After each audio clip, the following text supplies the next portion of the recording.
Welcome to the Nervous System Unveiled. Journey through the command center of life. Brought to you by Mindful Literary. I'm thrilled to take you on an enlightening exploration of one of the most intricate and fascinating systems within the human body, the nervous system.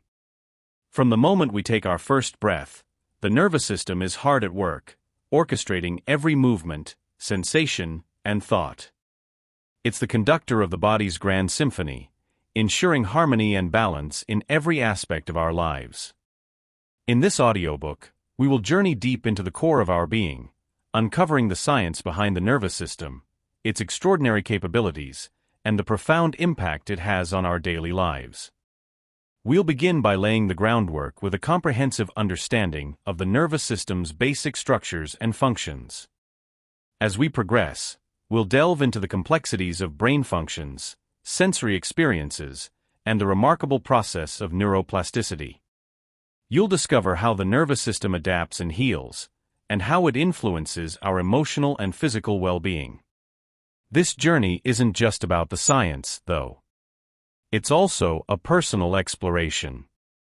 I'll share my own encounters with the wonders of the nervous system, providing a unique blend of scientific insights and personal reflections.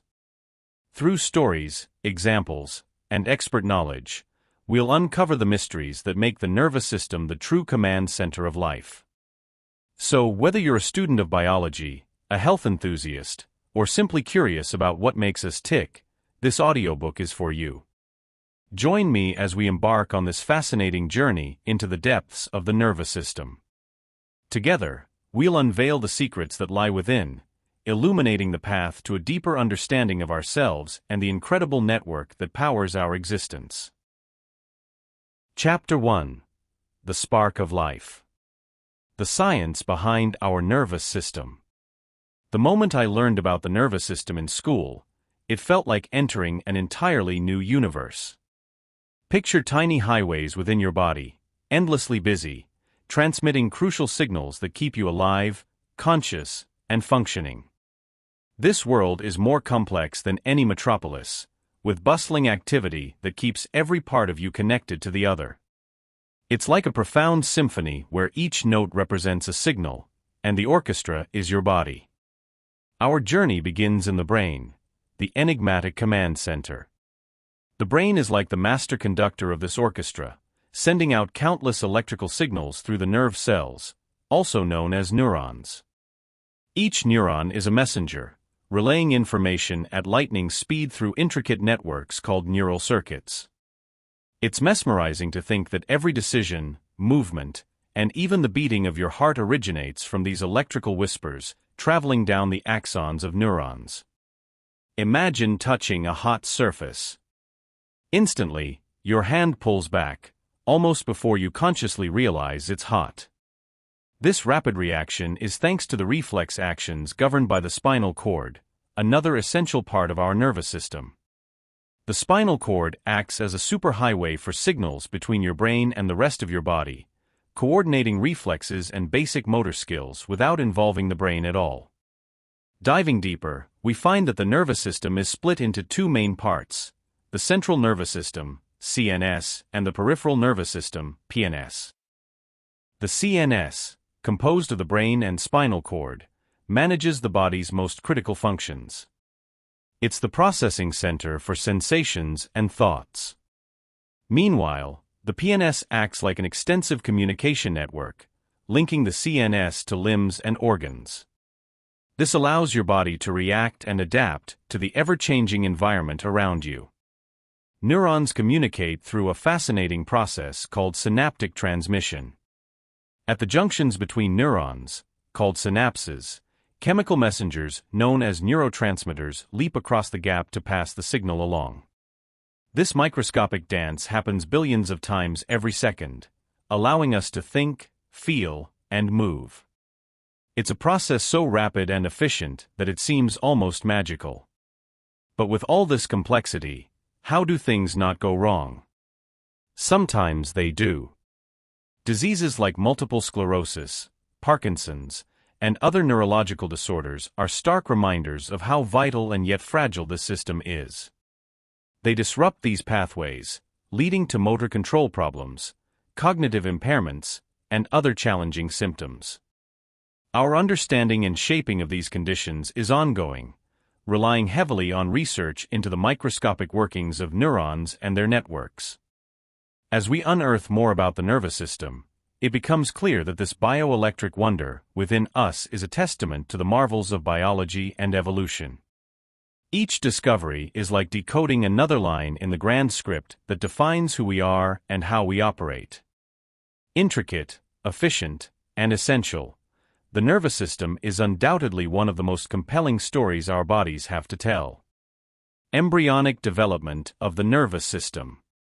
It begins with a spark, an almost imperceptible flicker on the screen of early life. In the depths of an embryonic universe, a seemingly simple sheet of cells embarks on a journey of profound transformation. This is the genesis of the nervous system, the very foundation of what will become the intricate network governing thought, sensation, and movement. I remember marveling at the unfolding of the neural plate, its cells destined for extraordinary complexity. As I watched, the plate folded inward, carving the path of the neural groove. This delicate choreography, a precursor to the neural tube, felt like a dance conducted by an unseen maestro. This groove deepens, a silent promise of what is to come. Days pass, and the groove closes upon itself, the neural tube forming with a grace that belies its crucial importance. It is from this slender, unassuming structure that the sprawling architecture of the brain and spinal cord will emerge. The sheer elegance of this early development is a testament to life's propensity for ingenuity and precision. The rapid division of cells within the neural tube is akin to the frenzied activity one might find in a bustling metropolis. Each cell knows its role, its destination. Some migrate, driven by signals that seem almost magical in their precision, traveling to distant and specific locales. These neural precursors differentiate, transforming into the diverse array of cells necessary for neurological function: neurons, glial cells, and others. As the tube itself evolves, bulges and constrictions begin to appear, hinting at the future complexity of the brain's regions. The forebrain, midbrain, and hindbrain become discernible, each set to play its unique part in the grand symphony of the nervous system. Watching this, I felt an inexplicable connection to the past, the present, and the future of human existence. The mechanisms driving this extraordinary development are as mysterious as they are precise. Chemical gradients, genetic cues, and countless interactions guide this embryonic structure through its pivotal stages. One cannot help but be in awe of the precision, a feat that, at this stage, seems impossible to replicate by human hands. Yet, here it unfolds naturally and inexorably. Then, a sense of anticipation grows. Neurons begin to extend their axons, reaching out like explorers across uncharted terrains. They form synapses, those tiny but powerful junctions that will soon carry the electrical signals governing every action, thought, and emotion. The scaffolding of neural pathways is almost in place, promising a labyrinth of capabilities and potential. At this juncture, I found myself on the edge of my seat, metaphorically speaking. What lay ahead in this journey? The fundamental question loomed: how would this nascent system refine itself to become the brain's complex architecture, the spinal cord's steadfast guidance, and the peripheral nerve's responsiveness? The power of neurons. As I sat by the window, watching the raindrops trace wandering paths down the glass, a thought consumed me: the marvel of the human brain. Within its intricate labyrinth lies the secret to everything we do, every thought we think, and every emotion we feel. At the heart of this astonishing organ are the neurons, the fundamental units of our nervous system. They are as tiny as they are powerful, orchestrating the symphony of life with silent elegance. Picture a neuron, a wispy, star-like cell with branches extending in every direction. The central body, or soma, houses the nucleus. From this hub sprouts the dendrites, delicate structures that capture signals from other neurons. Picture them like tree branches reaching for the sky, yet constantly alive with electrical potentials. Extending from the soma is the axon, a long, slender projection that can stretch mere millimeters or span the length of an arm. The axon terminates in fine tips called axon terminals, where the neuron prepares to pass its message onto the next cell in line. This is where the magic happens. Communication between neurons is an extraordinary process, reliant on both electrical and chemical signals. First, a neuron receives an electrical impulse via its dendrites. This impulse travels swiftly towards the soma, where it is processed, recalibrated, and then sent down the axon. The axon, often insulated by a substance called myelin, acts like a highway, allowing the impulse to speed along without losing momentum.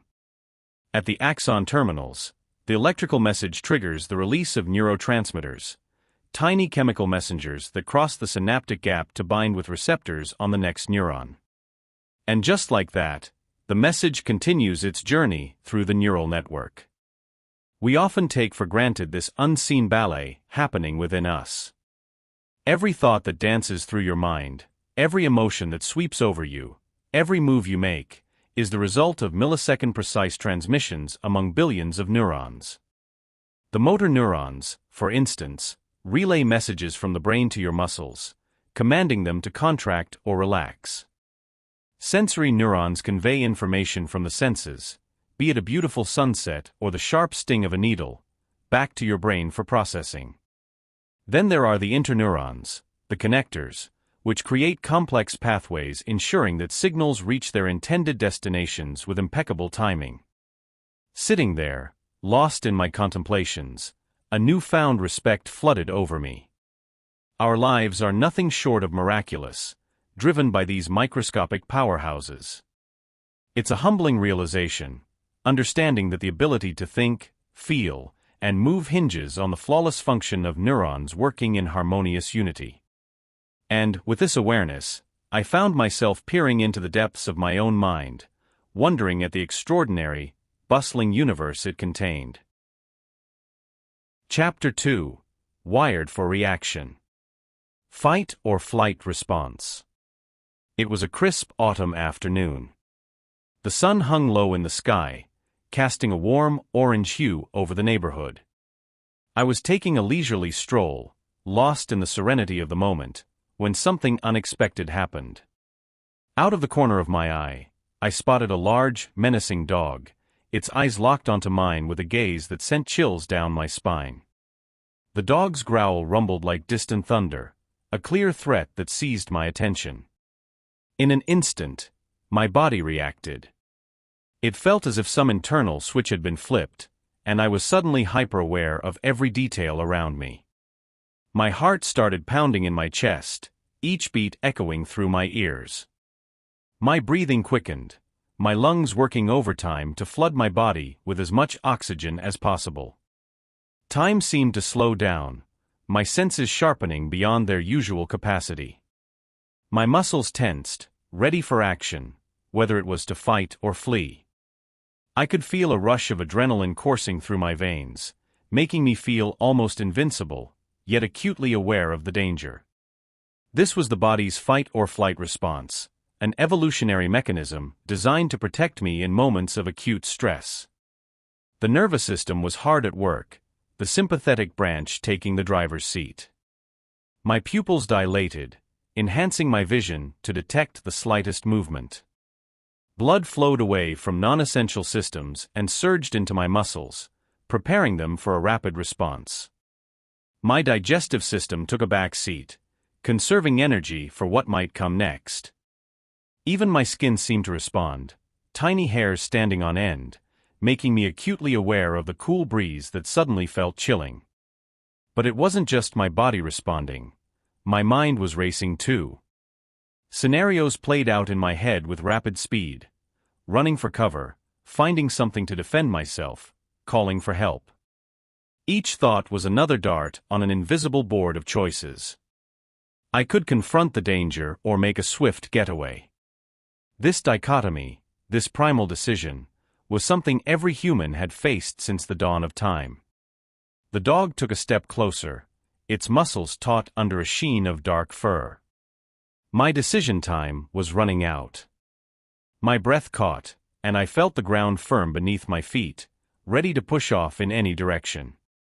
Then, as if guided by a force beyond conscious thought, I made my move. But what it was? Fight or flight? That's a story for another time.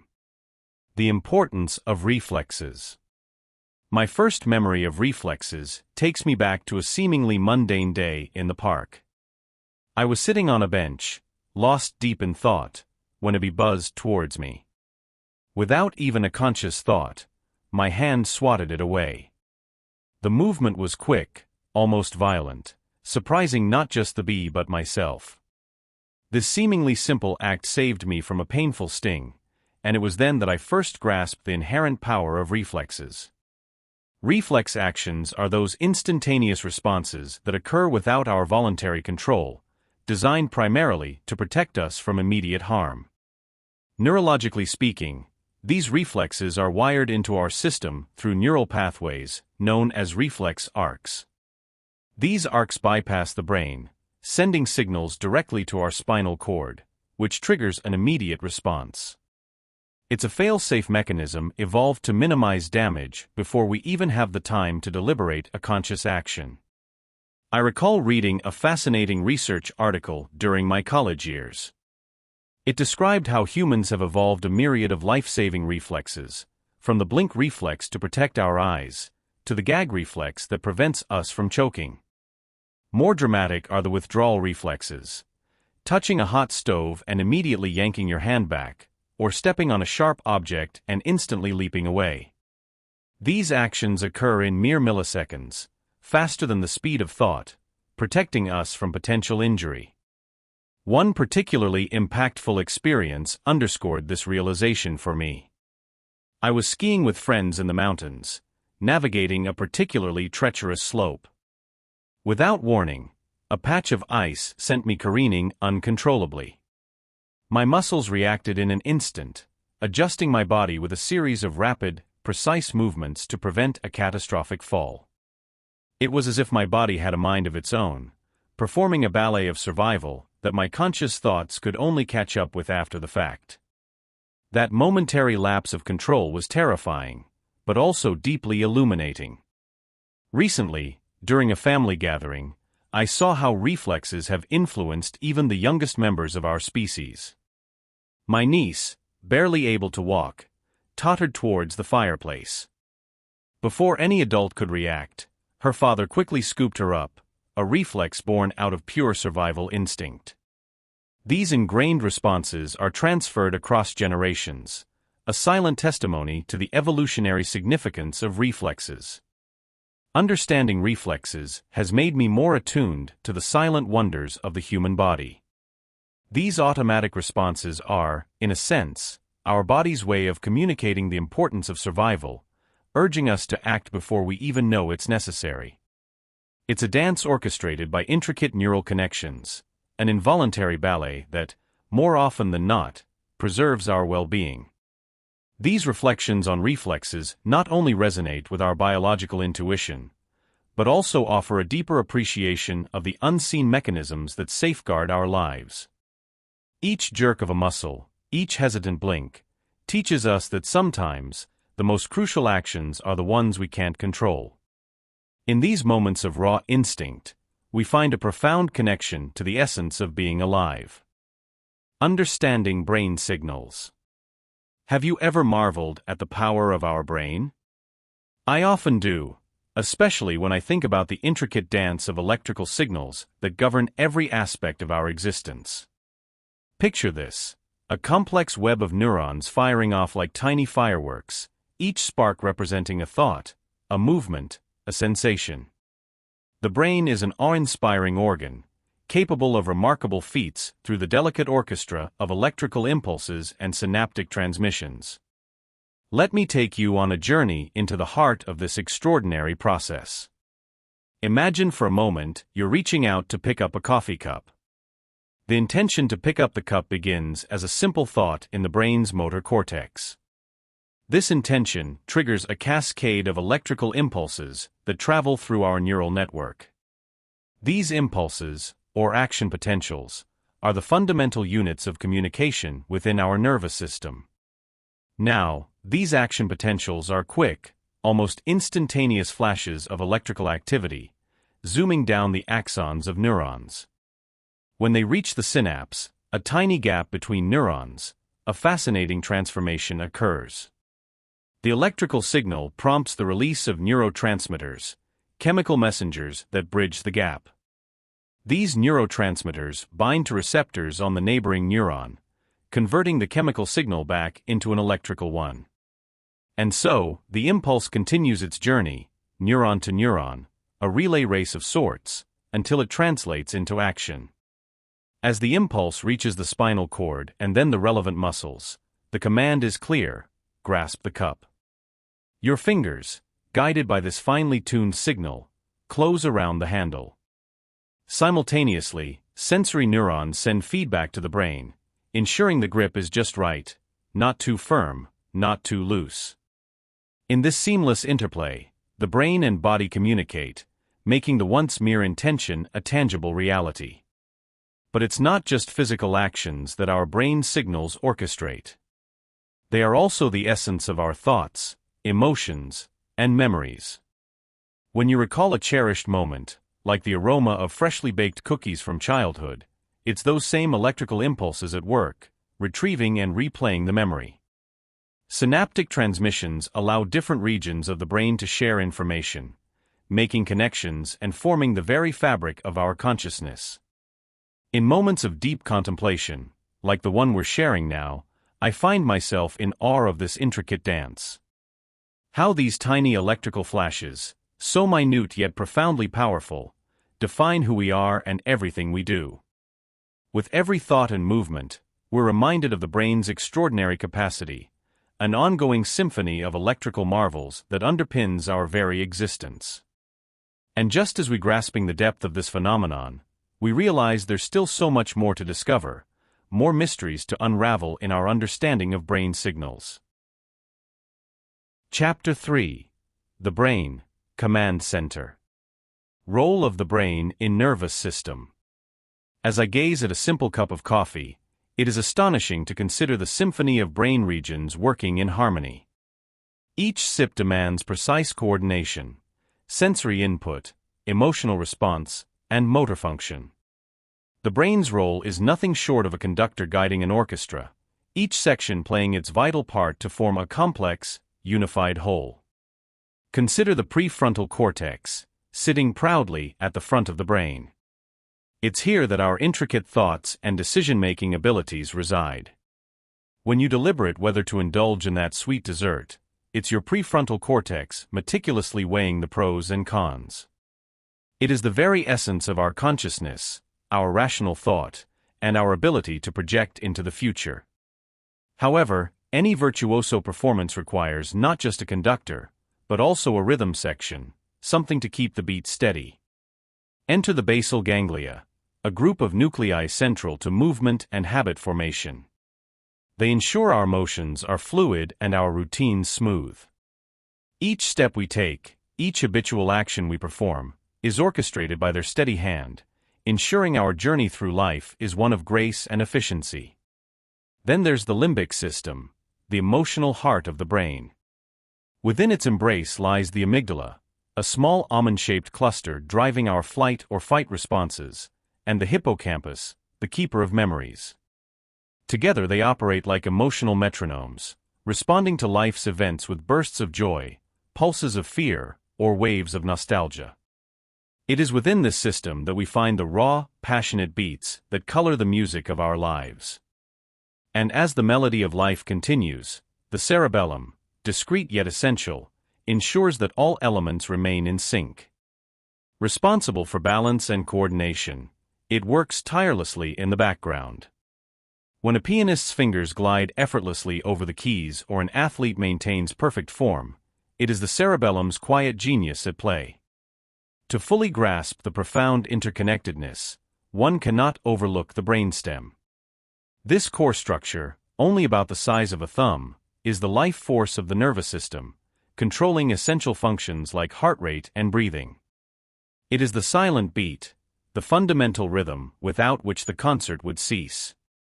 As the narrative of the brain unfolds, it becomes clear that these regions don't just operate in isolation, but communicate incessantly. The corpus callosum, a thick band of nerve fibers, facilitates this dialogue between the left and right hemispheres. It's a bridge, ensuring our logical left side and creative right side function as one, enhancing our ability to think and create in multifaceted ways. Imagine, for a moment, the brain's role in orchestrating a simple act, reading this sentence. The occipital lobe processes the visual input, transforming light signals into images. The angular gyrus then deciphers these images into coherent language, sending signals to the Broca's area for production and Wernicke's area for comprehension. Each word you read resonates through networks of neural pathways, creating meaning and sparking imagination. Suddenly, the grandeur of our own existence becomes evident. The brain is not merely a control center, but an intricate, dynamic system that embodies the very essence of who we are. Every emotion we feel, every movement we make, every thought that flits through our mind is a testament to this incredible biological symphony. As we marvel at the brain's orchestration of the nervous system, we find ourselves at the cusp of further wonder, poised to delve deeper, captivated by the unseen yet profoundly felt music of our existence. Mapping the brain's functions. My fascination with the human brain started during a long, lonely night in the dissection lab during medical school. As I marveled at the intricate folding patterns of the cerebral cortex, I couldn't help but wonder how such a complex organ dictated everything from our thoughts to our breath. This curiosity propelled me into the field of neuroscience, where I found a community of like-minded explorers eager to uncover the secrets hidden within our skulls. One of the most exciting areas of research involves mapping the brain's functions. Imagine being able to pinpoint the exact location where a thought forms or a memory is stored. This is not the stuff of science fiction, but a burgeoning reality, thanks to evolving brain mapping technologies. The pioneers of this field leverage tools like functional magnetic resonance imaging, fMRI, and positron emission tomography, PET scans, each revealing different facets of the brain's mystique. The journey begins with fMRI, a technique that measures brain activity by detecting changes in blood flow. The concept is rooted in the idea that when a particular brain region is more active, it consumes more oxygen, thereby increasing blood flow to that area. Using powerful magnets and radio waves, fMRI creates a live-action movie of the brain in action. For instance, when subjects are asked to solve a puzzle while undergoing an fMRI scan, the monitor lights up like a city in motion, illuminating areas involved in problem-solving, attention, and logic. PET scans, on the other hand, offer a different kind of window into the brain's workings. To perform a PET scan, a small amount of radioactive material is introduced into the bloodstream. As this tracer moves through the brain, it emits positrons that collide with electrons, producing gamma rays detectable by the scanner. The image that results shows not just the brain's structure, but its metabolic activity, pinpointing which areas gobble up the most glucose and are thus the most energetically demanding. Each method brings its advantages. fMRI excels in spatial resolution, meaning it can identify small, precise locations within the brain. PET, however, offers more versatile biochemical insights, showing how the brain uses different compounds and how these processes change in various states of health and disease. Together, these technologies paint a comprehensive picture of brain function and dysfunction. For neuroscientists, this knowledge is akin to holding a map of uncharted waters, charting the paths where few have tread. We can now draw direct correlations between the brain and behaviors, emotions, and mental states. This has profound implications for understanding and treating neurological disorders. Conditions such as Parkinson's disease, depression, and schizophrenia, once cryptic and elusive, are now being decoded at an unprecedented rate. The efforts to map the brain's functions are not just confined to our laps and computer screens, but extend into clinical settings. Consequently, patients benefit from more precise diagnostics and tailored therapies. Consider a patient with epilepsy. Using these advanced imaging techniques, we can pinpoint the brain regions responsible for their seizures and offer more targeted treatments or surgeries, dramatically improving their quality of life. As I delve deeper into this field, I often recall that first awe-filled night in the dissection lab. Today, our tools are far more sophisticated, our maps more detailed, but the fundamental quest remains the same: to understand the greatest unknown, the vast, uncharted ocean inside our heads. Each scan, each image, brings us closer to unraveling the enigma of what makes us who we are. Unraveling the mysteries of the brain. Have you ever paused to imagine what happens inside your brain when you make a simple decision, like picking up a cup of coffee? Each time we act, feel, or even think, myriads of neurons engage in a remarkable dance of electrical and chemical signals. To witness this dance up close is to witness the very fabric of our humanity being woven and unwoven in real time. From the moment I stepped into the neuroscience lab, the complexity of the brain became more than just abstract fascination. It was a palpable, almost living force that echoed in the sterile air of our high-tech sanctum. The lab housed cutting-edge machines that could decode brainwaves, and a team of scientists with the shared mission of charting the uncharted terrains of human cognition. It felt akin to standing on the cusp of a grand discovery. Neuroscience is a relentless pursuit. We already understand that neurons, those tiny cells, rapidly relay information via synapses. But the question that haunts us: how does the mere firing of neurons translate into the richness of human experience, our thoughts, dreams, and emotions? As I watched the brain activity maps flicker on the screen, I realized these signals were, in essence, the echoes of our soul. Enigmas abound. Take, for instance, the phenomenon of consciousness, the quintessential self that experiences, decides, and contemplates its own existence. Despite decades of research, the neuroscientific explanation of consciousness remains elusive.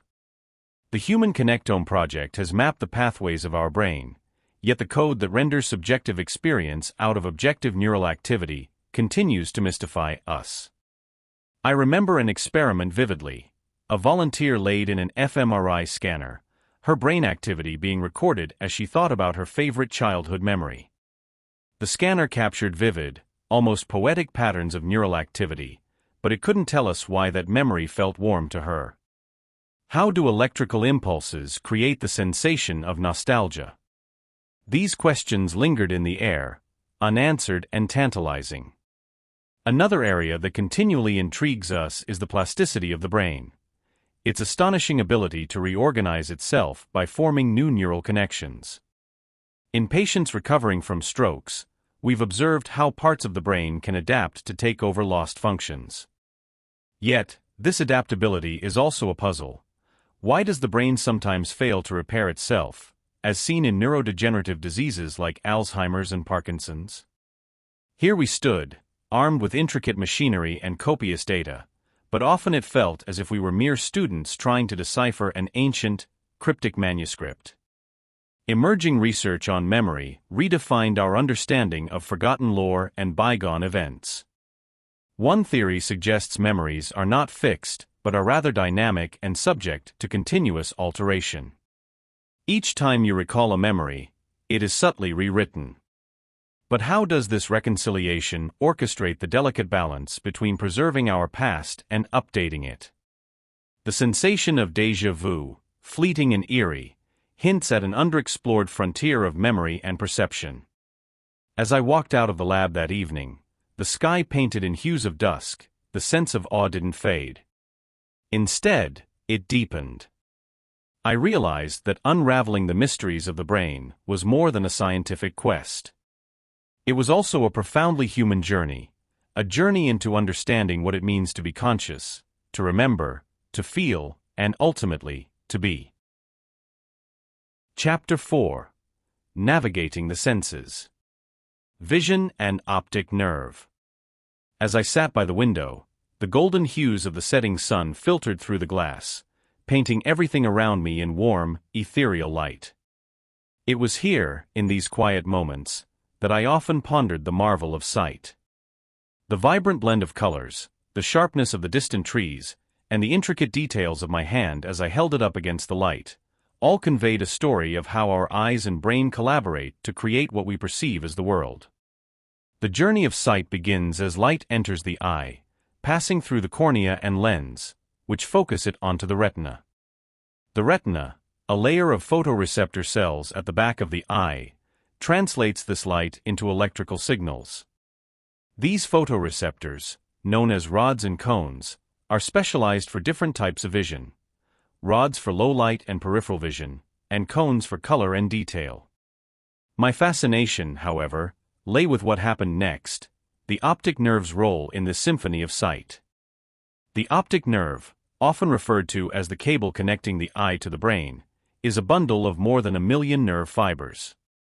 It's this nerve that carries the electrical signals from the retina to the brain. I imagined it like a bridge over turbulent waters, ensuring safe passage. These signals travel through the optic chiasm, where the nerve fibers partially cross, allowing the brain to receive information from both eyes for depth perception and a unified field of vision. The real magic, I realized, takes place in the brain, specifically in the occipital lobe. This is where the brain processes the signals it receives, interpreting them as the images we recognize. When I saw the vibrant orange of the sunset, it was my occipital lobe translating the electrical signals delivered by the optic nerve into something beautiful and meaningful. It was this intricate and seamless process that left me in awe. The more I thought about it, the more I marveled at our reliance on this delicate system. Any disruption in the optic nerve could lead to profound effects on our vision. I remembered reading about conditions like glaucoma, where increased pressure within the eye damages the optic nerve, or optic neuritis, an inflammation that disrupts the transmission of visual information. These conditions underscored just how crucial every component of this path was for the gift of sight. As the sun dipped below the horizon, casting long shadows across the room, I reflected on the remarkable partnership between the eyes and the brain. Every blink and every glance involved a dance of light and nerve impulses, seamlessly orchestrated to bring the world into vivid focus. This realization deepened my appreciation for the complexity and fragility of vision. It was a reminder of how interconnected and finely tuned our bodies are, and how much of life's beauty we owe to the tireless work of the optic nerve. Hearing and auditory nerve. The first time I truly listened was during a quiet afternoon. Strangely enough, it was not a remarkable sound that caught my attention, but something as mundane as the gentle hum of the refrigerator. That day, I embarked on an odyssey into the fascinating world of hearing. Sound, as anyone would guess, starts its journey as a wave, traveling through the air until it meets the waiting ear. Standing there in my quiet kitchen, I mused over this simplicity. The outer ear, like a reliable old guide, catches the sound waves and funnels them down the auditory canal towards the eardrum, a thin membrane that vibrates like the skin of a drum. These vibrations then meet the middle ear, a small chamber filled with 3 bones known as the ossicles. There's something almost poetic about these bones, tiny hammer, anvil, and stirrup, working tirelessly to amplify the vibrations. I imagined the hammer tapping delicately on the anvil, which nudges the stirrup. This mechanical ballet continued its relentless pursuit towards the inner ear. The inner ear held a concert hall more intricate than I'd ever fathomed. Here lay the cochlea, a spiral-shaped organ filled with fluid. The vibrations translated into waves in this labyrinthine chamber, prompting tiny hair cells to sway in rhythm. Each movement here was a stepping stone that carried the auditory signal further into the depths of understanding. But the journey was far from over. This electrical signal had yet another conveyor, the auditory nerve. A slender, vital cable, it transported sound data to the brain, translating intricate vibrations into what we recognize as meaningful sounds. As the auditory nerve rendered its services, I reflected on my earlier ignorance. The brain, in all its majesty, pieced together these elements and did what it does best: interpret. A hum. A whisper. Words. Music. Each decoded sound turned an incoherent wave into a human experience. My quiet observation burgeoned into a newfound appreciation.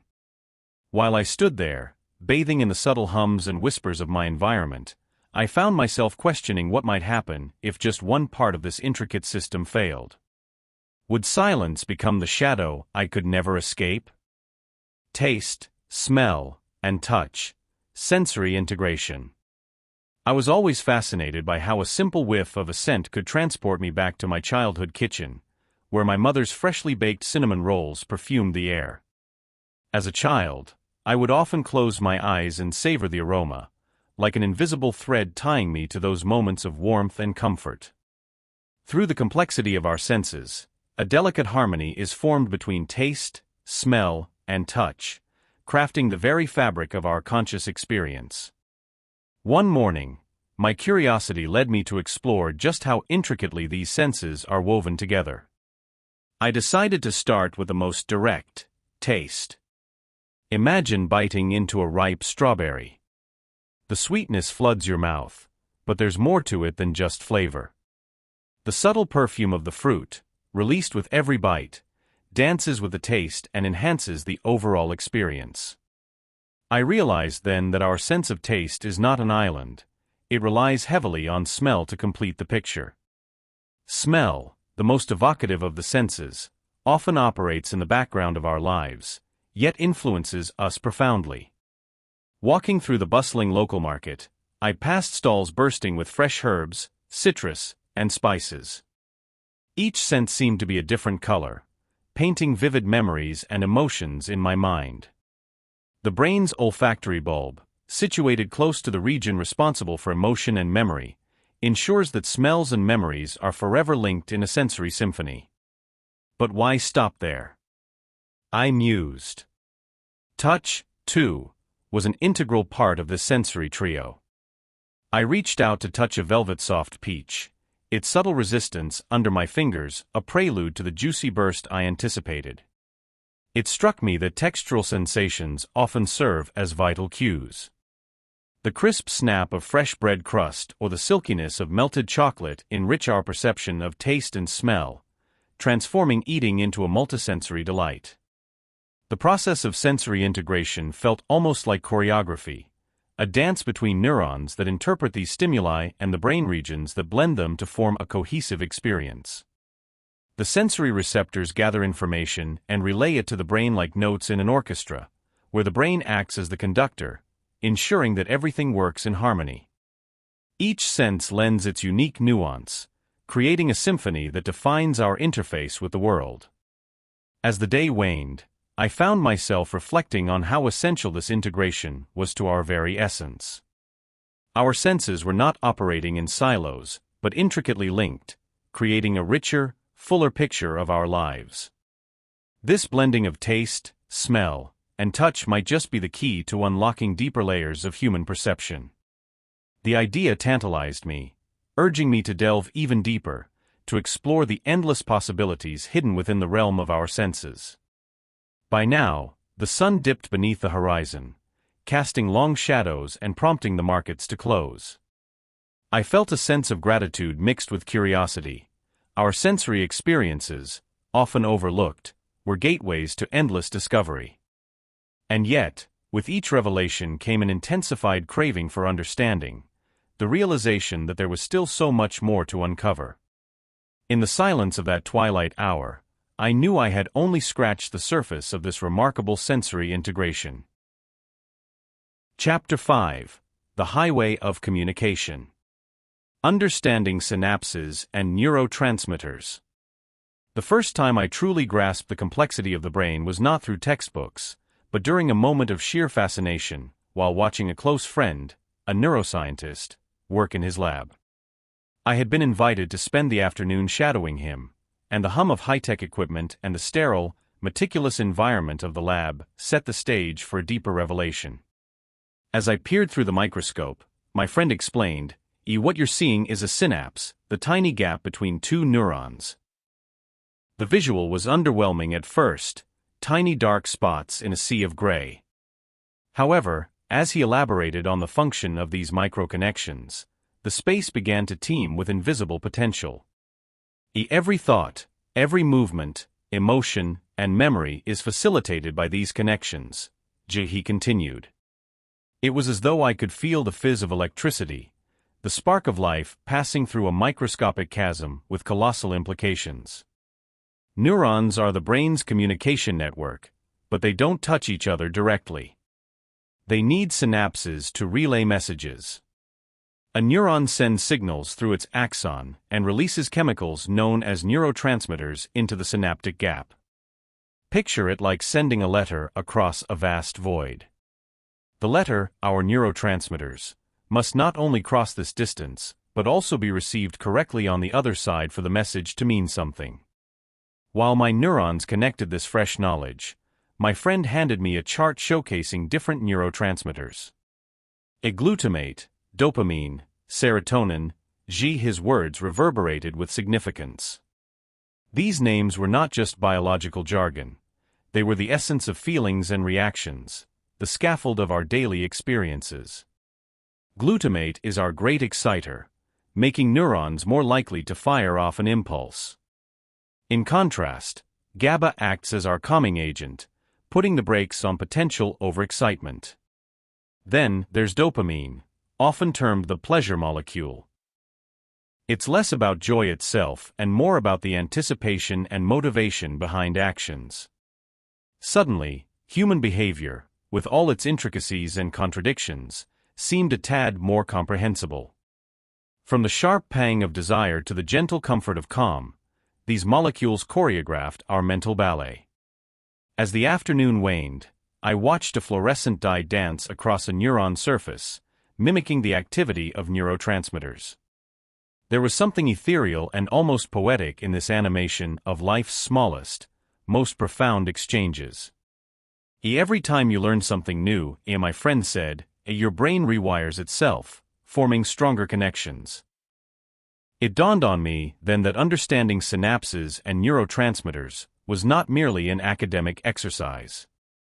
It was an exploration into what makes us human, the machinery behind the magic. Driving home, I reflected on the day. Our brains, composed of unassuming cells, were the genesis of thoughts, dreams, fears, and hopes.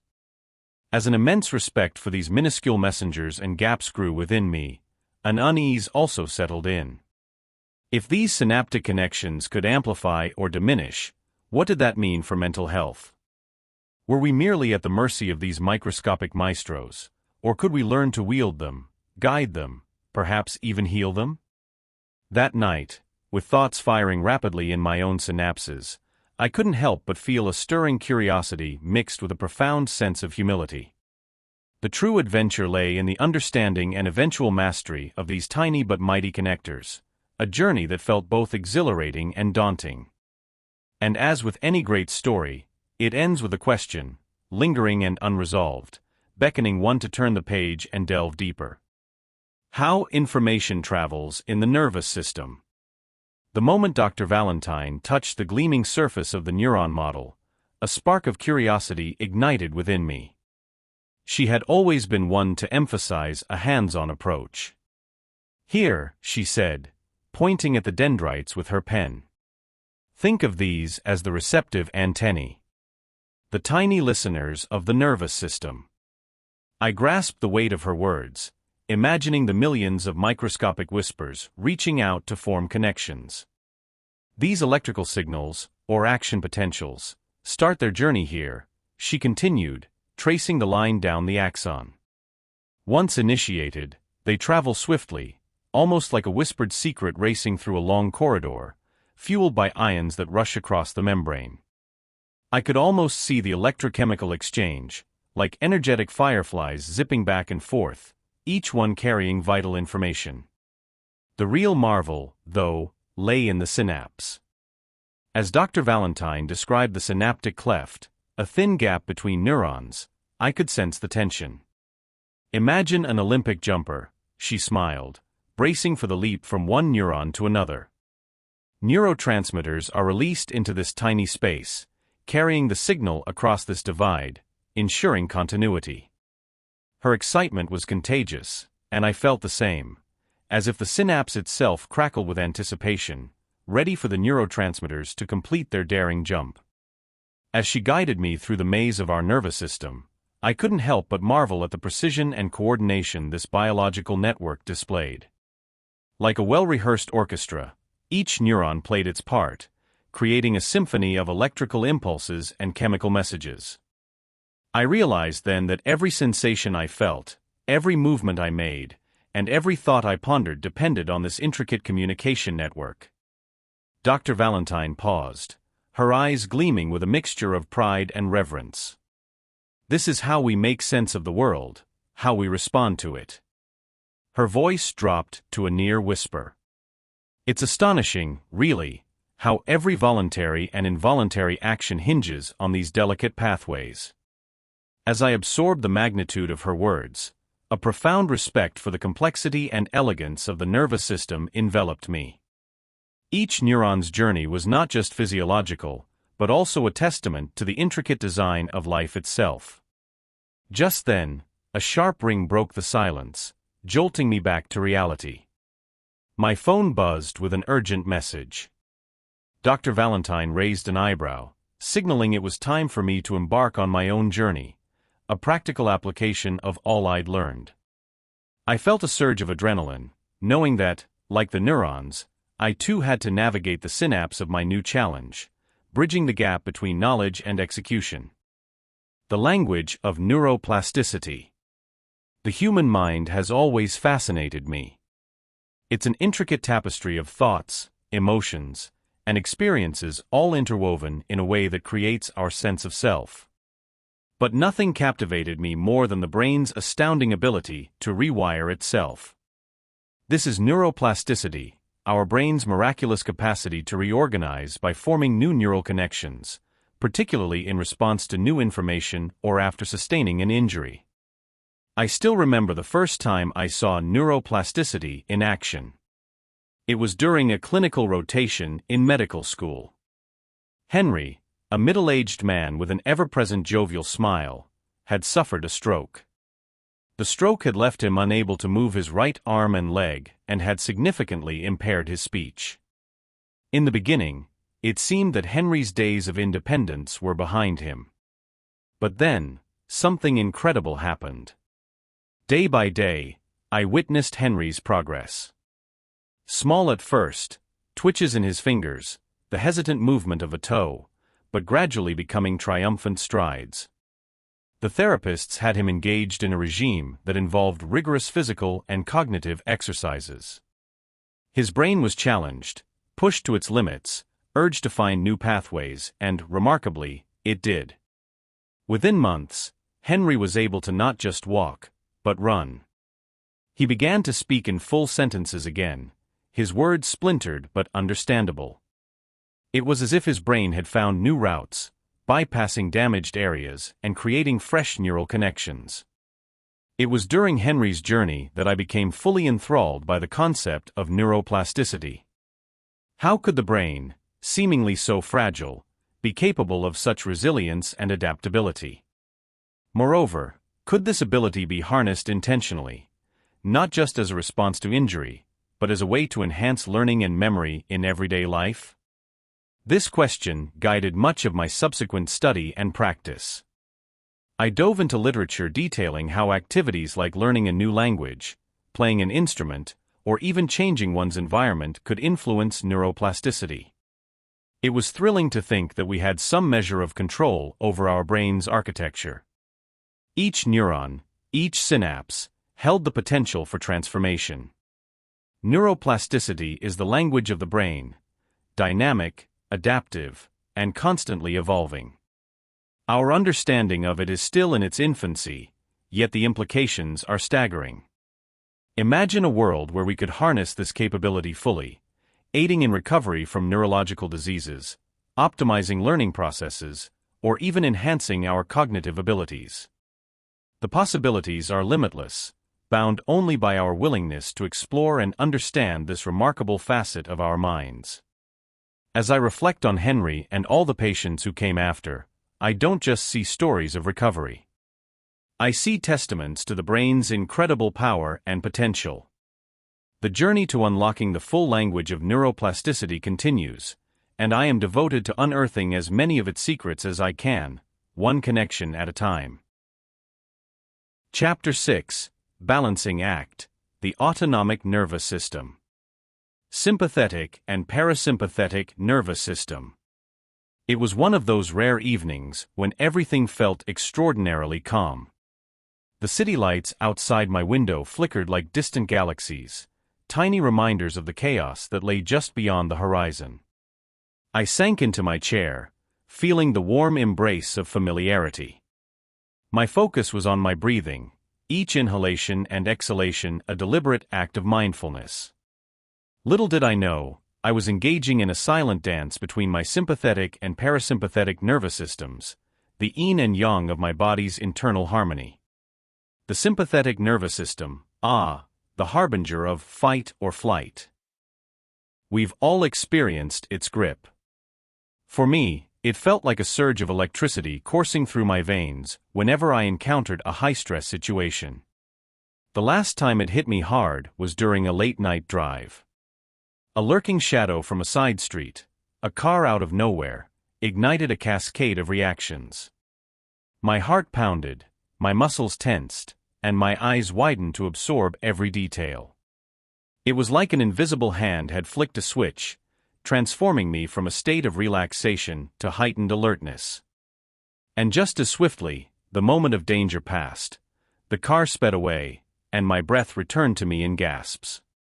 In contrast, the parasympathetic nervous system is like a soothing whisper that reminds you to rest and digest. I felt its gentle touch every evening as I prepared to wind down. After the scare on the road, it was the deep breaths I took, the slow exhalations that calmed my racing heart, and the sense of peace that gradually enveloped me. The parasympathetic nervous system acts as a regulator, ensuring that balance is restored. It is the reason I could eventually drift into a dreamless sleep, despite the earlier adrenaline rush. This interplay between the two systems is not just physiological, it's a life lesson in balance. Too often, we let the sympathetic nervous system dominate, constantly pushing us into a realm of chronic stress and anxiety. Yet, we seldom appreciate the quiet heroics of the parasympathetic system.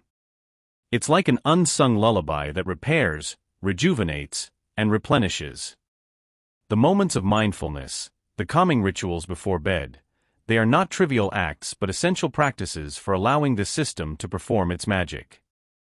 As I sat there, gazing into the sprawling urban landscape, a realization dawned upon me.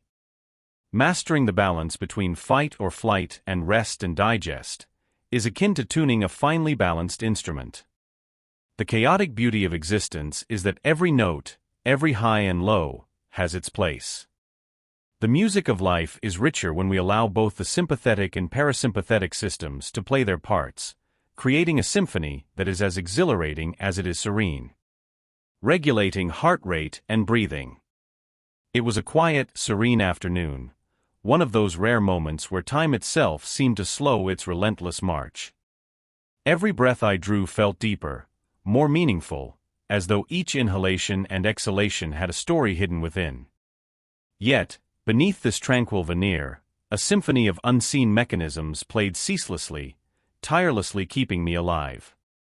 I had always been fascinated by how my body worked, but today, that curiosity had shifted into a full-blown investigation.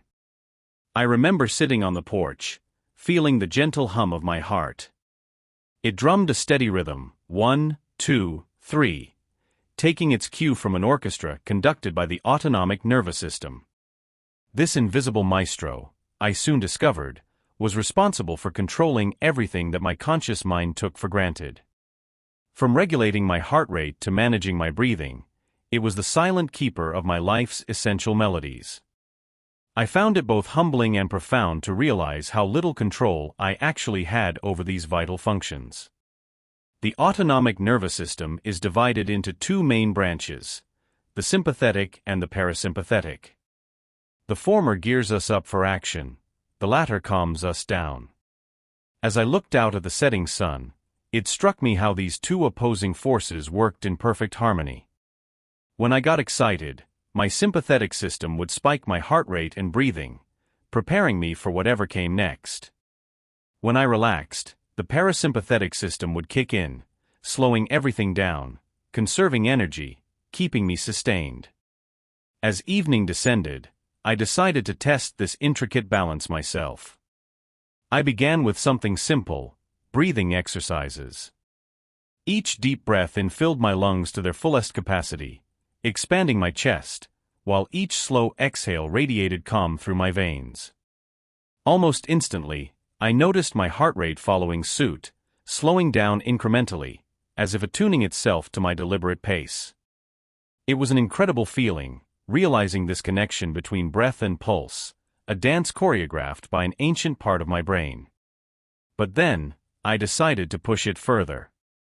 Remembering something about fight or flight responses, I envisioned a sudden danger, and this time, my breath quickened, my heart picking up its tempo in response. I didn't move a muscle, but my body reacted viscerally to the imaginary threat. This was the sympathetic system in action, a powerful reminder of our primal instincts. Even though I was perfectly safe, my autonomic system leapt into high gear, ready to face an enemy that existed only in my thoughts. I closed my eyes, letting the experience wash over me. With every exhalation, as I consciously slowed my breath once more, the pulse in my ears dimmed, returning to its calm rhythm. The power of the autonomic system isn't simply in its ability to react. It lies in its intricate balance and its responsiveness to both real and imagined stimuli. I felt a profound respect for the silent overseer within me, realizing that it was not just ensuring my survival, but enhancing my experience of being alive. Lying back, I began to wonder about how much more there was to discover. This chapter of my life, focused on understanding the autonomic processes, seemed to illuminate several more paths yet unexplored. In that quiet moment, I promised myself to continue delving deeper into the mysteries within, driven by an insatiable curiosity and deep reverence for the hidden mechanisms that kept my heart beating and breath flowing without a single conscious thought. The gut-brain connection. Every morning, as I sip my coffee and take in the cool dawn light filtering through my kitchen window, I ponder the mysterious web of connections within our own bodies. One thread, in particular, had recently tugged at my curiosity, the gut-brain connection. It's sometimes called the second brain, and I couldn't help but wonder how much truth lay behind that claim. I remember the first time I felt the two forces at work. It was during a particularly stressful week at work. Deadlines loomed like dark clouds, meetings filled my calendar, and sleep was a distant memory. My stomach churned in rebellion, appetite dulled to a point where even my favorite meals felt like lead. Each gurgle and twist seemed more than just stress. It felt alive, responding to the chaos in my mind. This sensation led me to dig deeper. Late-night internet dives revealed a landscape of scientific studies illustrating the profound bidirectional relationship between our guts and brains. The gut, rich in neurons and receptors, acts almost autonomously, sending signals up the vagus nerve to influence mood, decision-making, and even complex emotions. But it wasn't just scientific texts that captivated me. It was the personal stories, the tales of individuals whose lives had been affected by this invisible bond. One evening, I found myself engrossed in a documentary. It featured a woman named Clara, who suffered from severe anxiety. Traditional treatments had failed her until she began focusing on her gut health. By altering her diet, using probiotics, and embracing mindful eating, her anxiety levels significantly decreased. It was almost as though by nurturing her gut, she had found a way to calm her mind. The more I learned, the more connections I began to see in my own life.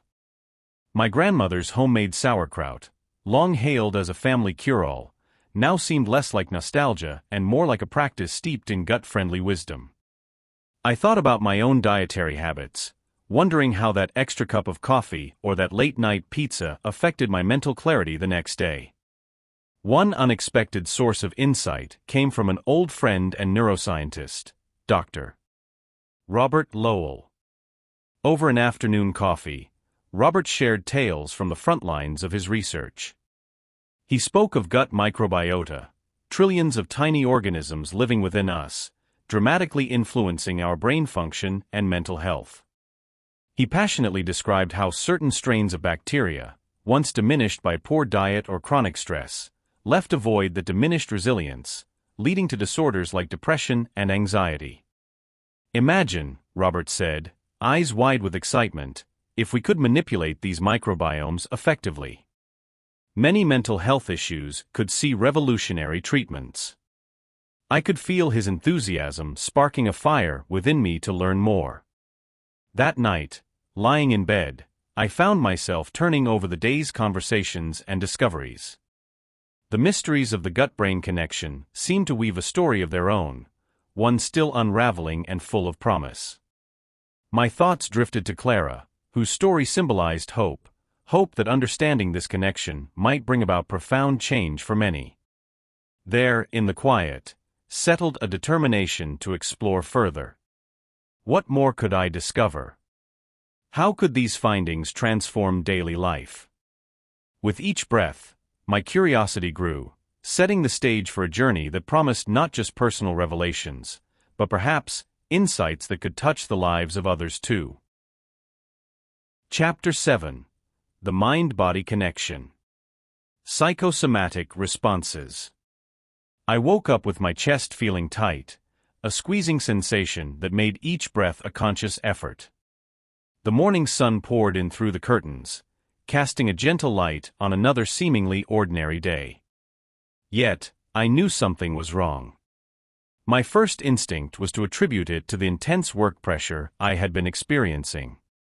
Deadlines were hanging over me like the sword of Damocles, and every uncompleted task felt like a nail in my coffin. For weeks, I had brushed off the recurring headaches, the random bouts of nausea, and the inexplicable fatigue. They seemed like minor inconveniences in the grand scheme of my busy life. But today was different. My limbs felt heavy, and the room seemed to tilt slightly as I sat up. I couldn't ignore it any longer. Determined to get through the day, I forced myself to the bathroom, splashing cold water on my face as if it could wash away the mounting dread. At breakfast, I could barely touch my food. My stomach churned violently, rebelling against the mere idea of sustenance. Every thought was a jumbled mess, pieces of a puzzle that I couldn't assemble. Maybe I'm coming down with something, I muttered to myself, though the words lacked conviction. Deep down, I had an inkling that my misery ran far deeper than a common illness. The drive to work was a blur. Each red light felt like an eternity, giving me too much time to dwell on my discomfort. By the time I reached the office, my heart was racing, pounding against my ribcage as though it could break free. My colleagues greeted me with their usual cheer, but the smiles felt like thin veils over their own struggles. It was a silent solidarity in shared burdens. Sitting at my desk, I tried to focus on the tasks ahead. Emails, reports, meetings. Each keystroke felt like lifting a weight, the cursor blinking mockingly at my sluggish progress. As the hours passed, so did my ability to function normally. I felt a cold sweat break out, my vision blurring at the edges. It was as if my body was a treacherous vessel, betraying my every effort to maintain control. By lunchtime, I knew I couldn't continue pretending. I excused myself and headed to the restroom, where I splashed more water on my face, hoping for a miracle that didn't come. I stared at my reflection, pale and weary, and decided to call my doctor. The receptionist on the other end of the phone must have sensed my urgency and managed to squeeze me in for an afternoon appointment. An hour later, I found myself sitting in a sterile examination room, the sound of my heartbeat amplified in the quiet space. My doctor, a calm and composed man I've trusted for years, listened intently as I described my symptoms. I watched his brow furrow as he took notes, his silence layering more tension onto my frayed nerves. "You've been under a lot of stress lately," he finally said, a statement rather than a question. I nodded, feeling a lump form in my throat. He continued, explaining how prolonged anxiety and mental strain could manifest in physical symptoms, turning my own body into a battlefield. Terms like psychosomatic responses and mind-body connection floated through the air, taking root in my consciousness. As he spoke, a wave of realization washed over me. My body had been sending distress signals, a cry for help that I had ignored for too long. The mind, it seemed, wielded an extraordinary power over the flesh, creating ailments that were as real as any virus or injury. Equipped with this knowledge, I was no longer a helpless victim of my symptoms, but a participant in a complex interplay of mind and body. The drive home felt different, lighter. The road ahead seemed clearer, not just the asphalt but the path I needed to take. The pressure in my chest hadn't magically disappeared, but understanding its origin was the first step towards healing. My journey into the depths of my own psyche had only just begun, and I resolved to face it head-on, acknowledging the powerful connection between my mind and body. As the sun set, casting long shadows on the pavement, I felt a flicker of hope. In the battle against my psychosomatic responses, I would no longer stand alone. Armed with awareness and the determination to listen to my body, I took a deep, conscious breath, ready to confront whatever lay ahead. The influence of emotions on the nervous system. As I sat in my favorite armchair, cradling a cup of hot chamomile tea, I marveled at how effortlessly our emotions shape our reality. The way my fingers trembled slightly from an unsettling phone call earlier, the warmth spreading from the tea as if it was trying to soothe my frazzled nerves, everything felt interconnected. Emotions, I realize, are like waves crashing against the cliffs of our nervous system. Earlier in the day, when my frustration peaked during a contentious meeting, my heart rate accelerated, sending urgent signals through my body. My hands grew clammy, and my breath became shallow. It felt as though every nerve ending had been set aflame, calling my muscles to readiness without my conscious consent. Hours later, the adrenaline ebbed, replaced by a heavy sense of fatigue. Yet, I couldn't escape the residual tension thrumming through me. It seemed my body had chosen to cling to this heightened state longer than necessary. But why? Curiosity had always driven me to understand the machinery within, and so, I delved into the connection between our emotions and the nervous system. I learned that anxiety spurred the amygdala into overdrive, triggering the sympathetic nervous system's fight-or-flight response. The flood of cortisol and adrenaline prepared me to confront or escape perceived threats. But prolonged exposure wore me down, leading to that gnawing fatigue and tight muscles refusing to relax. Conversely, the parasympathetic system offers a reprieve, easing the body back into a state of calm. I discovered that engaging in deep breathing exercises or taking a mindful walk actively encouraged the system to reclaim balance. It became clear how much power we wield over our emotional and bodily equilibrium, yet often remain unaware. That night, lying in bed, I practiced a simple breathing technique. Inhaling slowly, holding my breath, and then exhaling for twice as long. Gradually, I felt the knots in my shoulders unwind, my heart rate settling into a steady rhythm. An almost tangible peace began to envelop me, illustrating the symbiotic dance between my emotional state and my nervous system's response. The next morning, I awoke not with the charged buzz of the previous day's stress, but with a sense of clarity and calm. It dawned on me that by simply acknowledging and modulating my emotional responses, I could orchestrate my physiological state in meaningful ways. The interrelationship was undeniable. The nervous system state sculpted my emotional landscape, and in turn, my emotions recalibrate its functions. As I stood facing a new day, I felt a renewed agency within me. The profound connection between emotions and the nervous system wasn't merely a biological fact. It was a tool, a guide to navigating the complexities of human experience. Understanding this dance made me realize that while I couldn't always control the waves of emotion, I could certainly learn to surf them. Meditation and nervous system harmony. The morning light filtered gently through the curtains, casting soft, warm patterns across the room. I settled into a comfortable position on the floor, legs crossed and hands resting lightly on my knees. In the silence, with only the distant hum of the city outside, I closed my eyes and took a deep, deliberate breath. I was embarking on a journey inward, a daily ritual that had transformed my life in subtle yet profound ways: meditation. At first, my attempts at meditation were anything but tranquil. My mind buzzed with thoughts vying for attention. Worries about work, errands to run, and fleeting flashes of memories swirled like a storm. It was only through persistence and patience that I began to understand the true essence of this practice. It's not about forcing the mind to be blank, but allowing thoughts to surface without attachment or judgment. With this realization, my time in meditation began to feel more like a sanctuary. One particular morning stands out vividly. I had been feeling unusually stressed, a tight coil of tension wound around my chest. As I settled into my usual spot, I focused on my breath, each inhale and exhale a calming rhythm. Slowly, the storm within began to calm, the tight coil unspooling. In those moments of stillness, I discovered a profound connection between my breath and my nervous system. Each deep breath seemed to signal my body to relax, sending waves of calm through my entire being. I learned that this wasn't just a psychological effect, but a physiological one.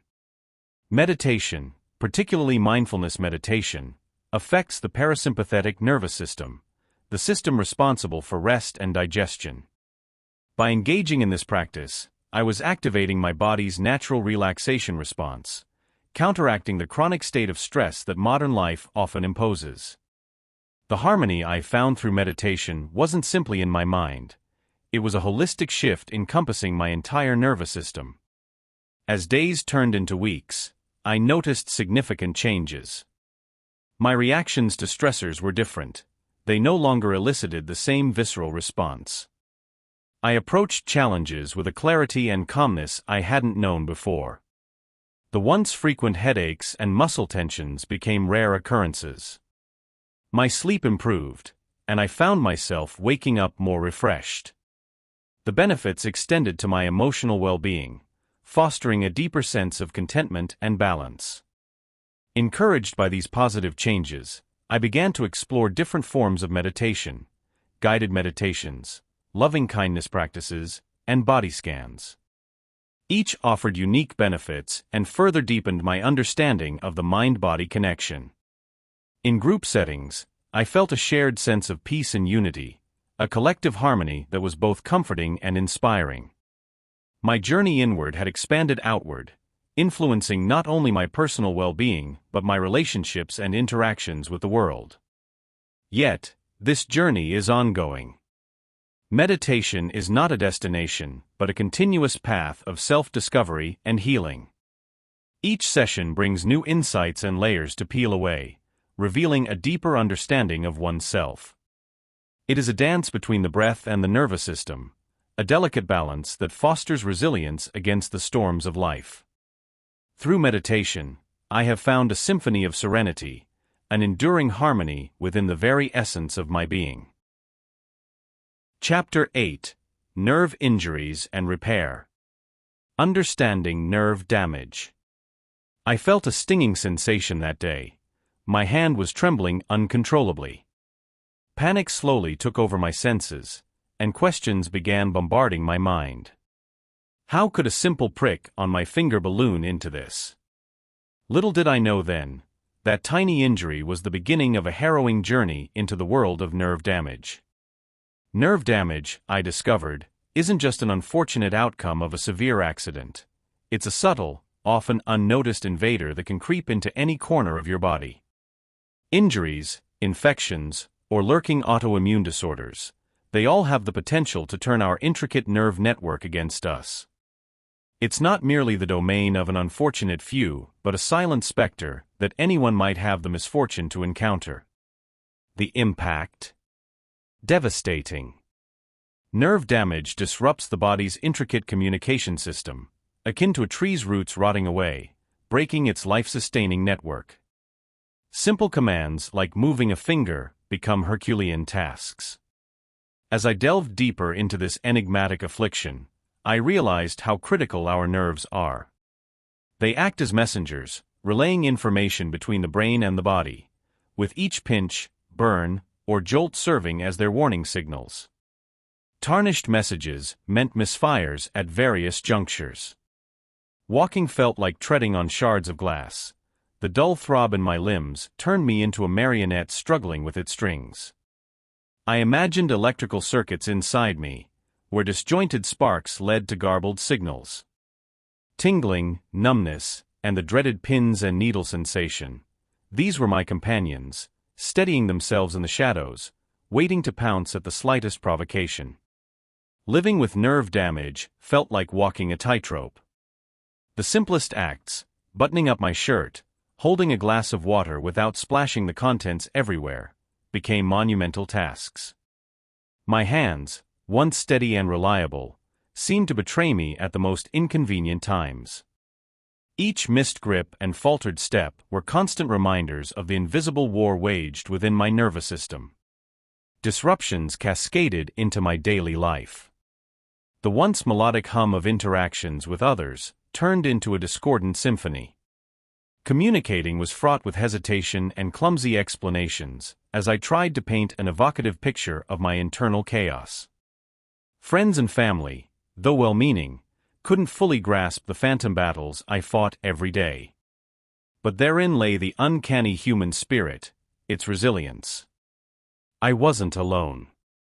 Support groups, therapies, and modern medicine became my allies, illuminating this dark path. As I journeyed through the tangled woods of research and personal anecdotes, bonding with fellow warriors, I found hope in shared experiences.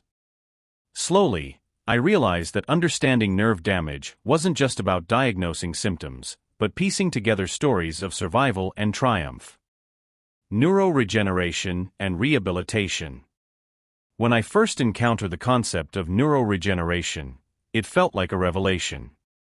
Imagine nerves, the intricate highway of communication in our bodies, having the potential to heal themselves, to regenerate.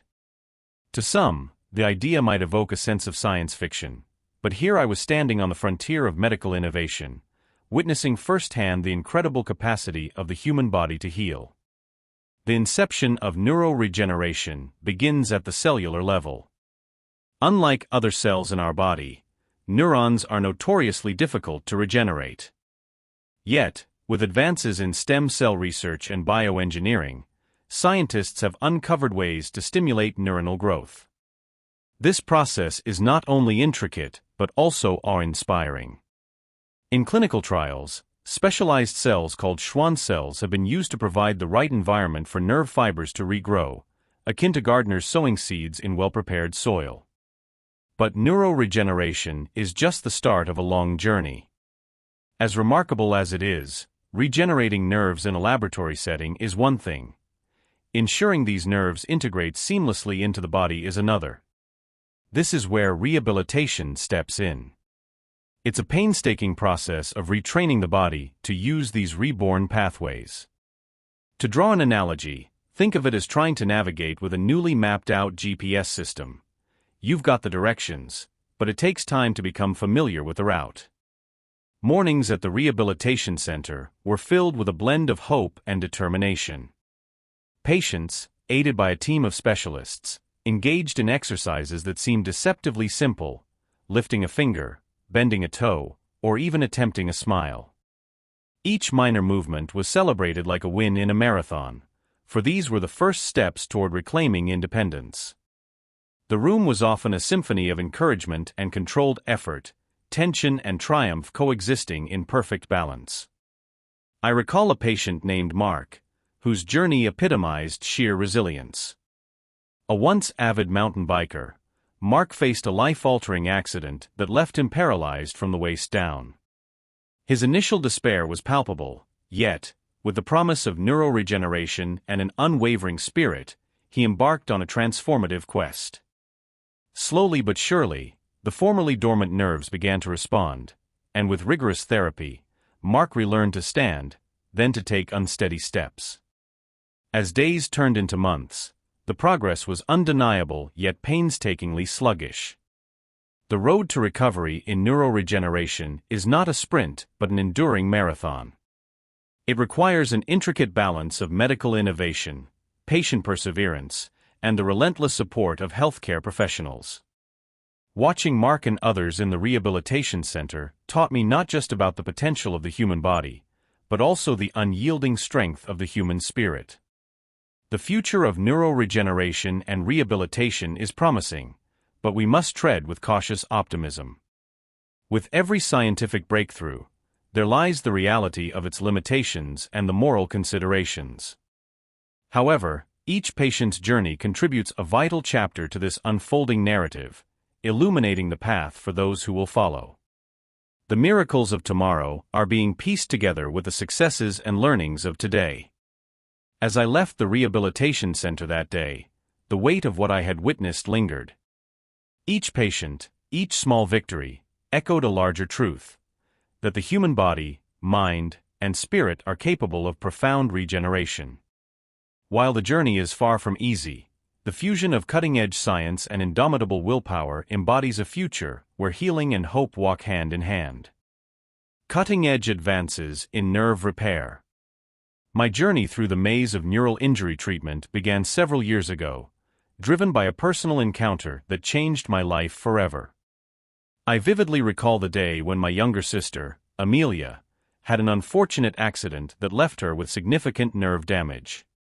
In those dark hours, our family was thrust into a whirlwind of medical jargon, daunting prognoses, and endless nights of worry. Little did we know, this experience would lead me to discover the remarkable advances being made in nerve repair and regeneration. My first glimpse into the world of nerve repair was both exhilarating and overwhelming.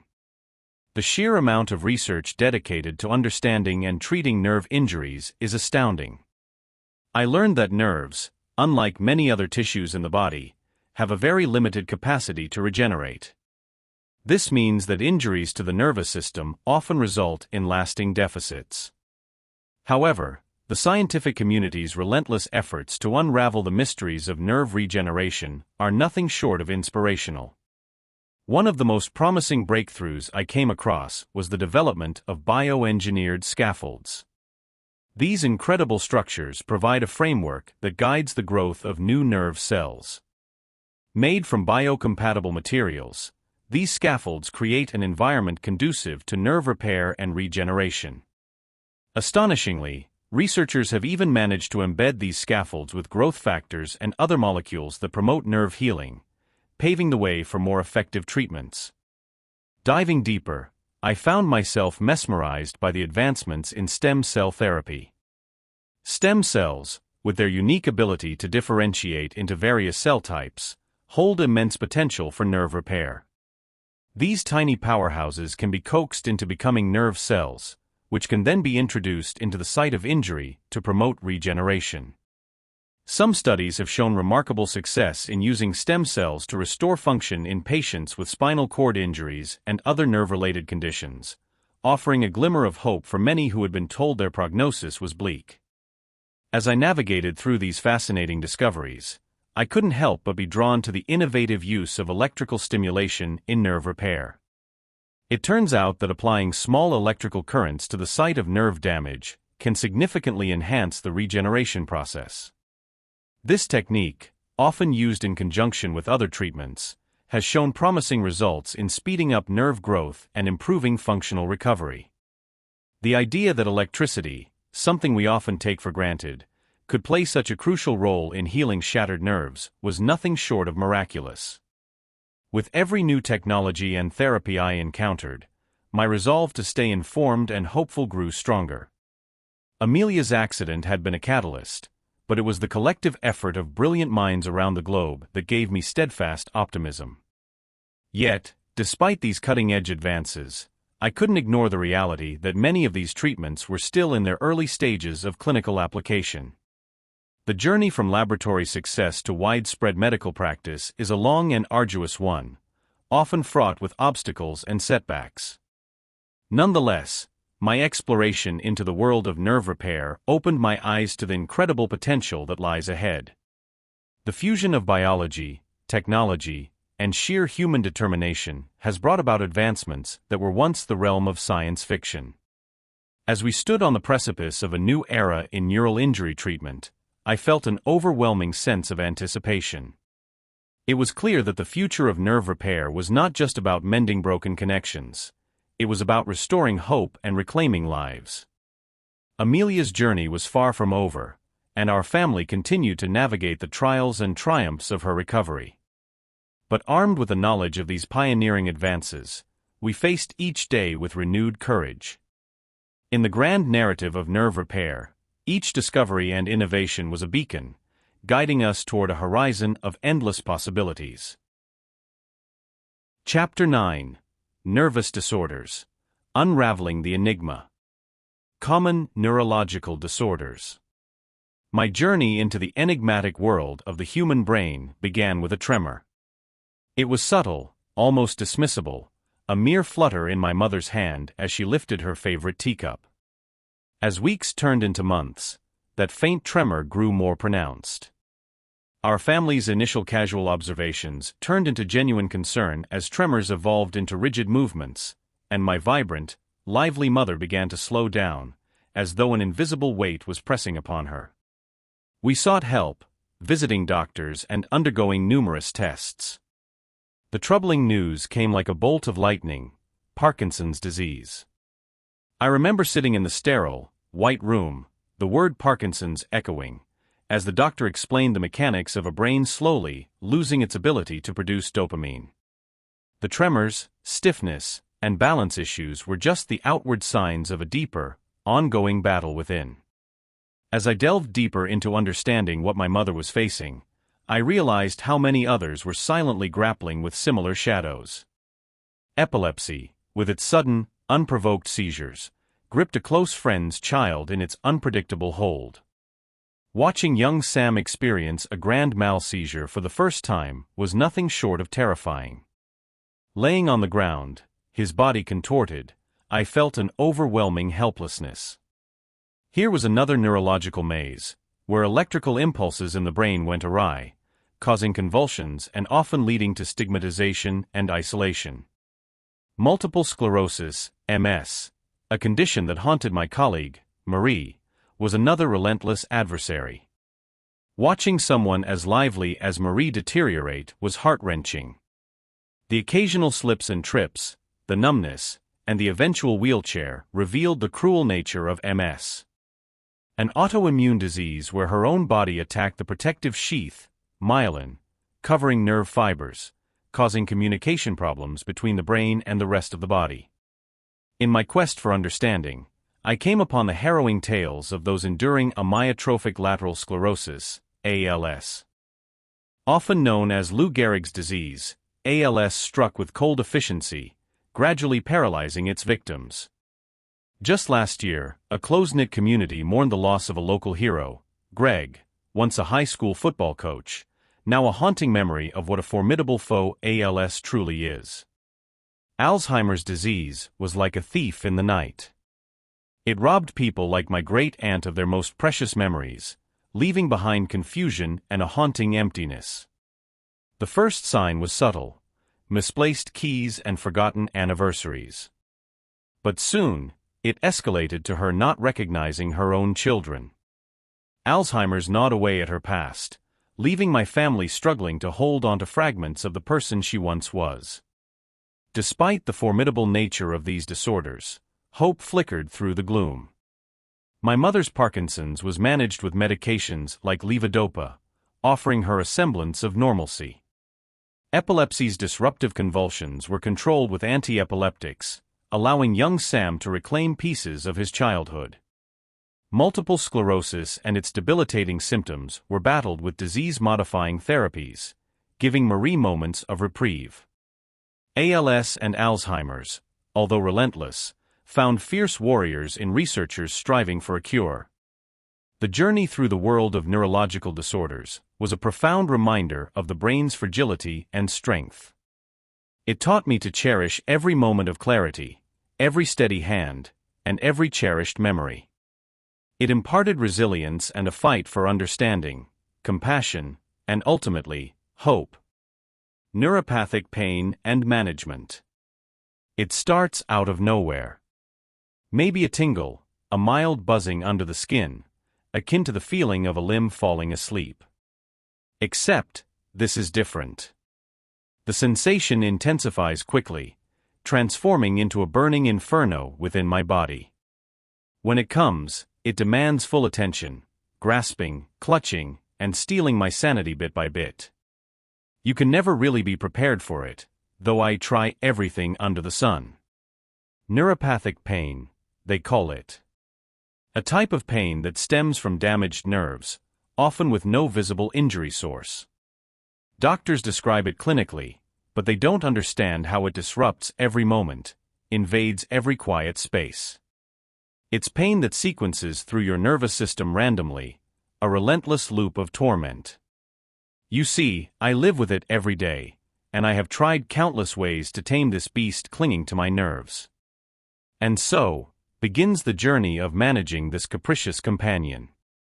First, there are medications. Gabapentin, Lyrica, and a host of other anti-seizure drugs. They balance neurotransmitters in the brain, intercepting the pain signals. My medicine cabinet looks like a mini pharmacy, bottles in organized chaos.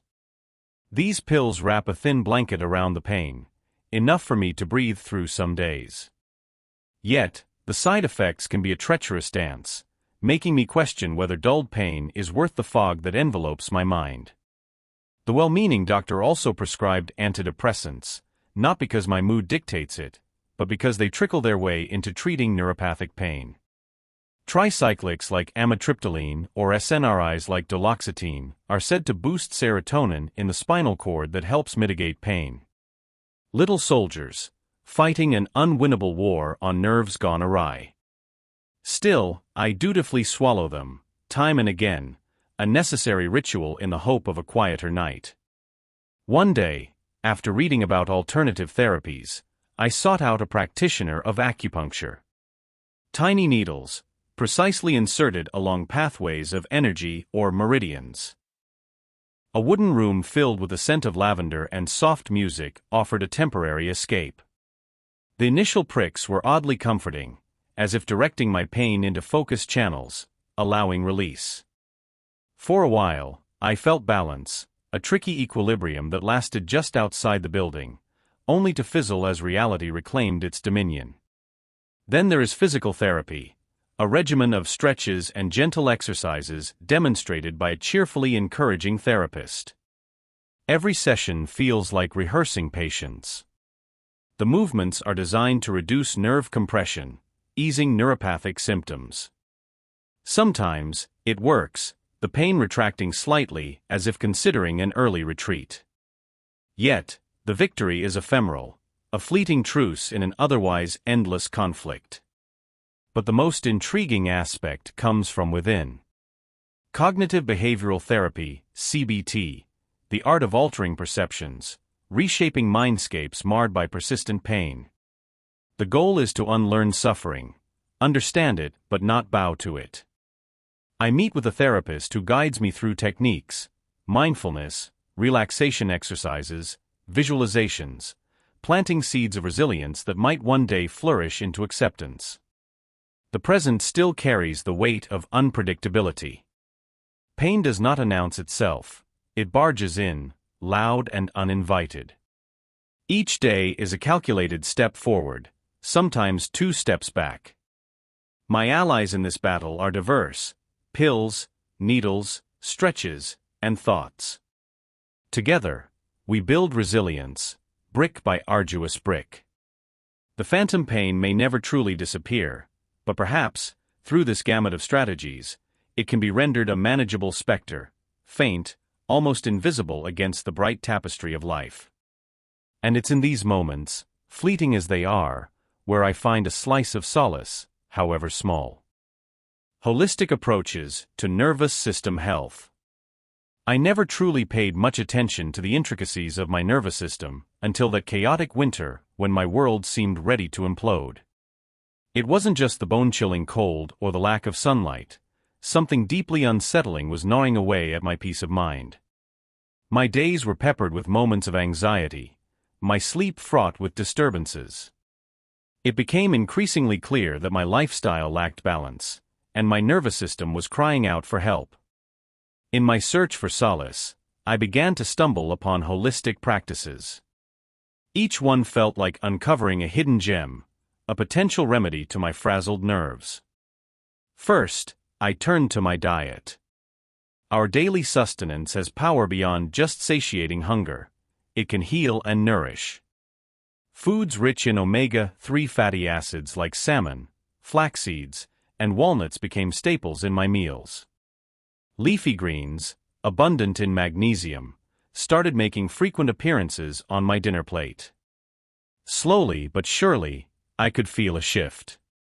My nerves seemed to be thankful for the nourishment, responding like a plant reviving from a state of drought. Then, I discovered the profound impact of mental wellness activities. Meditation was a game changer. At first, it felt impossible to sit still with my racing thoughts, but daily practice transformed the struggle into tranquility. Each session allowed my mind to unfurl a little more, easing the tension lodged within my nervous system. Similarly, yoga brought a union of physical and mental calm, stretching out the knots of stress and anxiety that had taken residence in my body. Regular exercise, too, was paramount. With a mix of cardiovascular workouts and strength training, I began to notice a newfound resilience. Not just physical strength but an inner robustness, a fortitude that buffered my nerves against daily stresses. But beyond these structured activities, simply walking in nature, breathing in the fresh air, and grounding myself with the earth proved remarkably regenerative. There was one particular evening, as I was simmering a pot of my now favorite turmeric ginger tea, that I felt an unusual calm wash over me. It wasn't just the soothing warmth of the drink or the rhythmic sounds of the boiling water. It was the realization that I had been weaving a safety net for my nervous system, thread by thread. It struck me how the combination of nourishing foods, mindful practices, and physical activities created a sanctuary within my own body. This journey isn't just for those overtaken by stress or anxiety. It's for anyone who values the harmony of their internal landscape. The moment I made these holistic practices a part of my life, I felt like I'd been handed a key. A key not to escape reality, but to navigate it with a calm, steady hand. My nervous system, once tempest-tossed, now felt anchored. It was no longer a neglected piece of machinery, but a cherished partner in the journey of my well-being. Chapter 10: The Future of Neurology. Technological Innovations in Neuroscience. My journey into the world of cutting-edge neuroscience began with the gentle hum of machines and the sterile, metallic smell that pervaded the air. The lab was filled with arrays of glowing monitors, intricate circuits, and robotic arms, each piece contributing to the miraculous puzzle of understanding the human brain. As a novice, it felt overwhelming at first, like stepping into a foreign land where the language was spoken in electrical impulses and the terrain mapped with neural pathways. One of the pivotal moments was when I encountered optogenetics, a technology that seemed to leap straight from the pages of science fiction. The idea was breathtakingly simple yet profoundly intricate. Modify neurons to make them light-sensitive and then control these neurons with lasers. As I witnessed the fine-tuned beams of light flicker and dance, causing neurons to activate or silence in a precise sequence, it became clear that we were tapping directly into the brain's code. The immediate applications for treating disorders like Parkinson's or in understanding complex behaviors were illuminating, quite literally and figuratively. The advent of brain-machine interfaces was another revolutionary step. Initially, the concept felt almost surreal. To imagine a paralyzed individual controlling a robotic arm with mere thoughts was astounding. But there it was, right in front of my eyes. Electrodes were delicately placed onto the brain's motor cortex, interpreting electrical signals that represented intention and movement. Each successful grasp or precise maneuver made by the robotic limbs deepened our appreciation for the astounding symbiosis between human thought and technological intervention. The integration of artificial intelligence within neuroscience pushed these boundaries even further. Machine learning algorithms, processing vast amounts of neural data, started to predict and map brain activity with uncanny accuracy. The amalgamation of neural networks and AI felt like witnessing the birth of a new intelligence, a collaborative dance between organic minds and digital processors. It wasn't just about understanding existing neural circuits, it was also about reconstructing them artificially. As our understanding deepened, so did the ethical questions. I pondered the implications of these advancements. Could we retain our humanity while expanding our cognitive horizons with machines? We stood at the precipice of not just understanding the brain, but potentially augmenting and enhancing it. The lines between man and machine began to blur, raising profound questions about identity, free will, and the essence of humanity. The climax of my experience came with neural organoids, miniature, lab-grown brains that mimicked certain features of true human brains. Holding one in my hands, gazing at this tiny cerebral blob pulsating with life, was humbling. These organoids offered unparalleled insights into brain development and the mysteries of neurodegenerative diseases. But they also demanded a cautionary outlook on how far we might go in replicating the human mind. Our journey into the brain wasn't just about technological marvels, it was a quest for the very roots of consciousness and self-awareness. Each innovation felt like unlocking a new level of understanding, bringing us closer to decoding the most enigmatic organ we possess. The road ahead was uncertain, promising discoveries and dilemmas in equal measure. We were on the brink of extraordinary revelations, standing at the cusp where knowledge meets the unknown, ready to leap into the future. Ethical considerations in brain research. The fluorescent lights buzz, casting an oddly clinical glow on the whitewashed walls of the lab. I find myself navigating through rows of intricate machinery and computers humming with data. They often remind me of a hive, each unit working tirelessly, collecting every whisper of neural activity. But for every neuron we successfully map, we step deeper into a territory fraught with ethical quandaries. The brain, such an intricate and personal landscape, holds secrets not just about consciousness, but about identity, memories, and desires. As I peer through the screen showing shimmering neural pathways, questions gnaw at my conscience. Are we intruding too far into a person's sanctity? Today, Dr. Ethan Thomas, the lead investigator, introduced a new set of data from a subject who volunteered for a memory imaging study. This is groundbreaking, he announced with a mix of awe and caution. But I couldn't help but think about the subject, a living individual whose intimate thoughts and experiences were now fodder for scientific discovery. They had consented, yes, but the lines between informed consent and exploitation blur disturbingly quickly in our line of work. Brenda, our resident ethicist, often joins our discussions, reminding us of our responsibilities. She's a quiet but powerful force, always there to ask, are we respecting their rights? Do they truly understand what we're manipulating? Those questions echo in my head even now. Sometimes I wonder if our lust for knowledge blinds us to the moral costs. Our research is teetering on a knife edge between progress and ethical minefields. Brain data is not just a collection of signals, it's the essence of what makes us human. With every breakthrough, I question if we're inching closer to enlightenment or ethical catastrophe.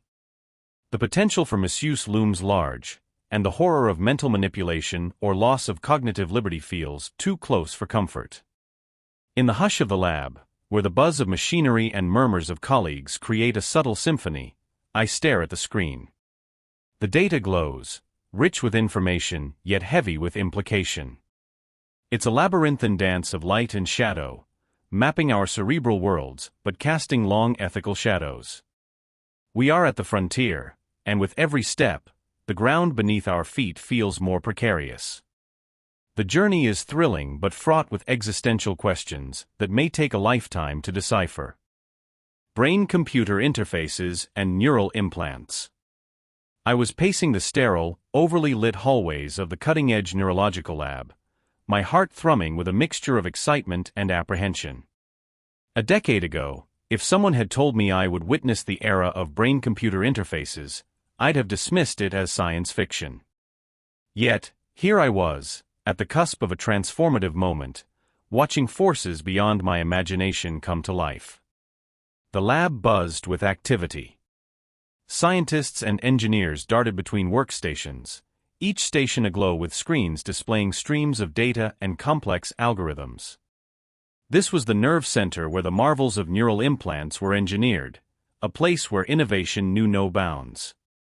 I could see a woman seated in a chair at one end of the room, her head adorned with a glimmering skullcap-like device bristling with electrodes.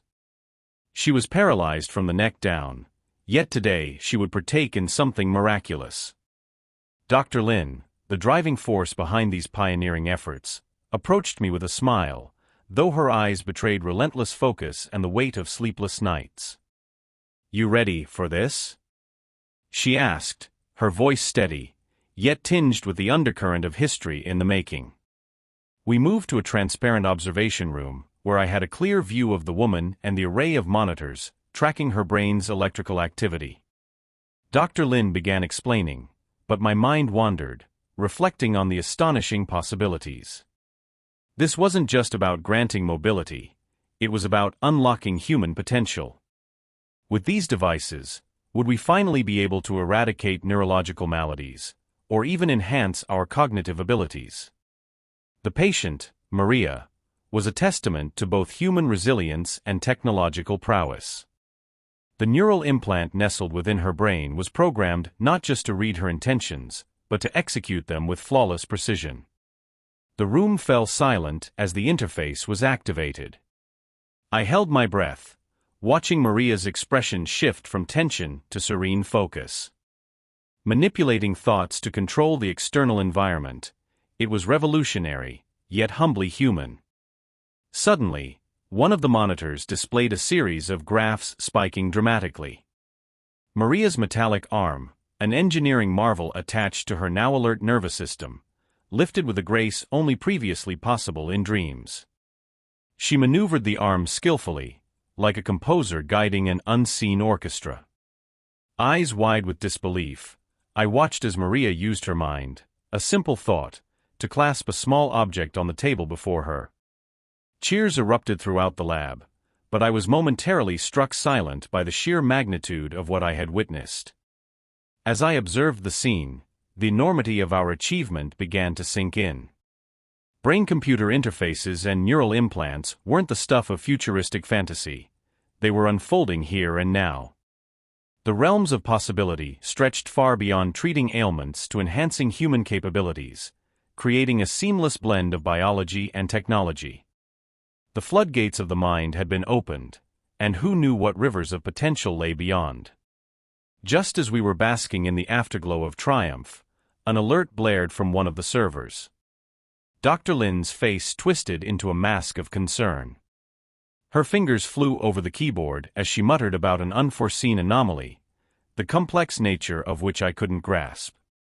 For now, the joy mingling with dread created an electric tension in the air, suggesting that while we had taken a massive leap forward, an even greater challenge lay just around the corner.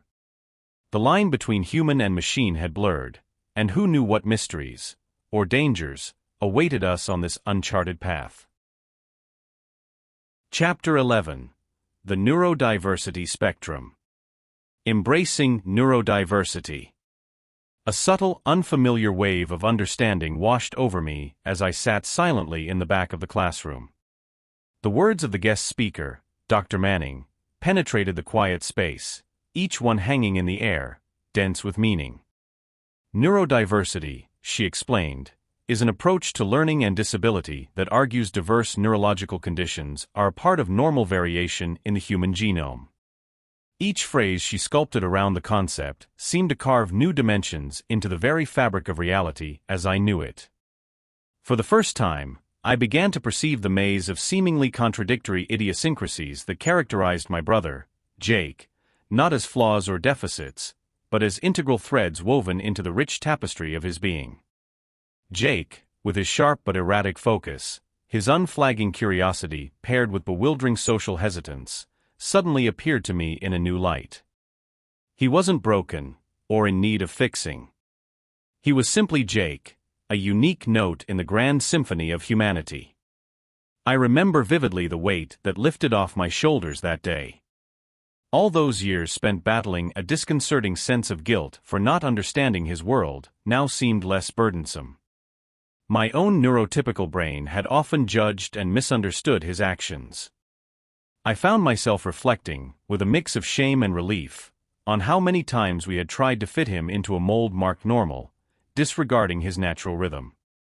The room seemed to breathe with a collective realization as Dr. Manning continued, We must shift our perception. See that, like biodiversity strengthens ecosystems, neurodiversity strengthens our communities. It allows for multiplicity of thoughts, ideas, and approaches that ultimately enrich our collective human experience. The parallels she drew between nature and our own minds were beautiful and obvious in hindsight. What once was perceived as a jungle of confusion now appeared as a vibrant ecosystem, full of symbiosis and life. That night, I walked home with Jake under a canopy of stars, each one shining distinct and singular. The metaphor wasn't lost on me. I put a hand on his shoulder, feeling, not just sibling affection, but immense respect. There, on that darkened street, I voiced the transformative thoughts swirling in my head. Jake, I said softly, I finally get it. I see you, really see you. You're not broken. You're just you, and that's not just okay. It's extraordinary. Jake took a moment, measuring his response. His eyes, always so expressive, flickered with uncertainty, perhaps waiting for the catch. You mean that? He whispered, voice cracking slightly. My nod was more potent than any words I could offer. In that powerful, silent exchange, we embraced not just each other, but a profound truth that would forever reshape our relationship, our understanding of human nature, and our place within it. Standing there, enveloped by the expanse of the night sky, we both felt the shift, not just within us, but in our family, our community, our world. As the days turned into weeks and the weeks into months, our lives took on a new hue. My interactions with Jake became richer, more informed by patience and curiosity rather than frustration and ignorance. Each day presented a new opportunity to appreciate the mosaic of skills, strengths, and perspectives he brought into our family.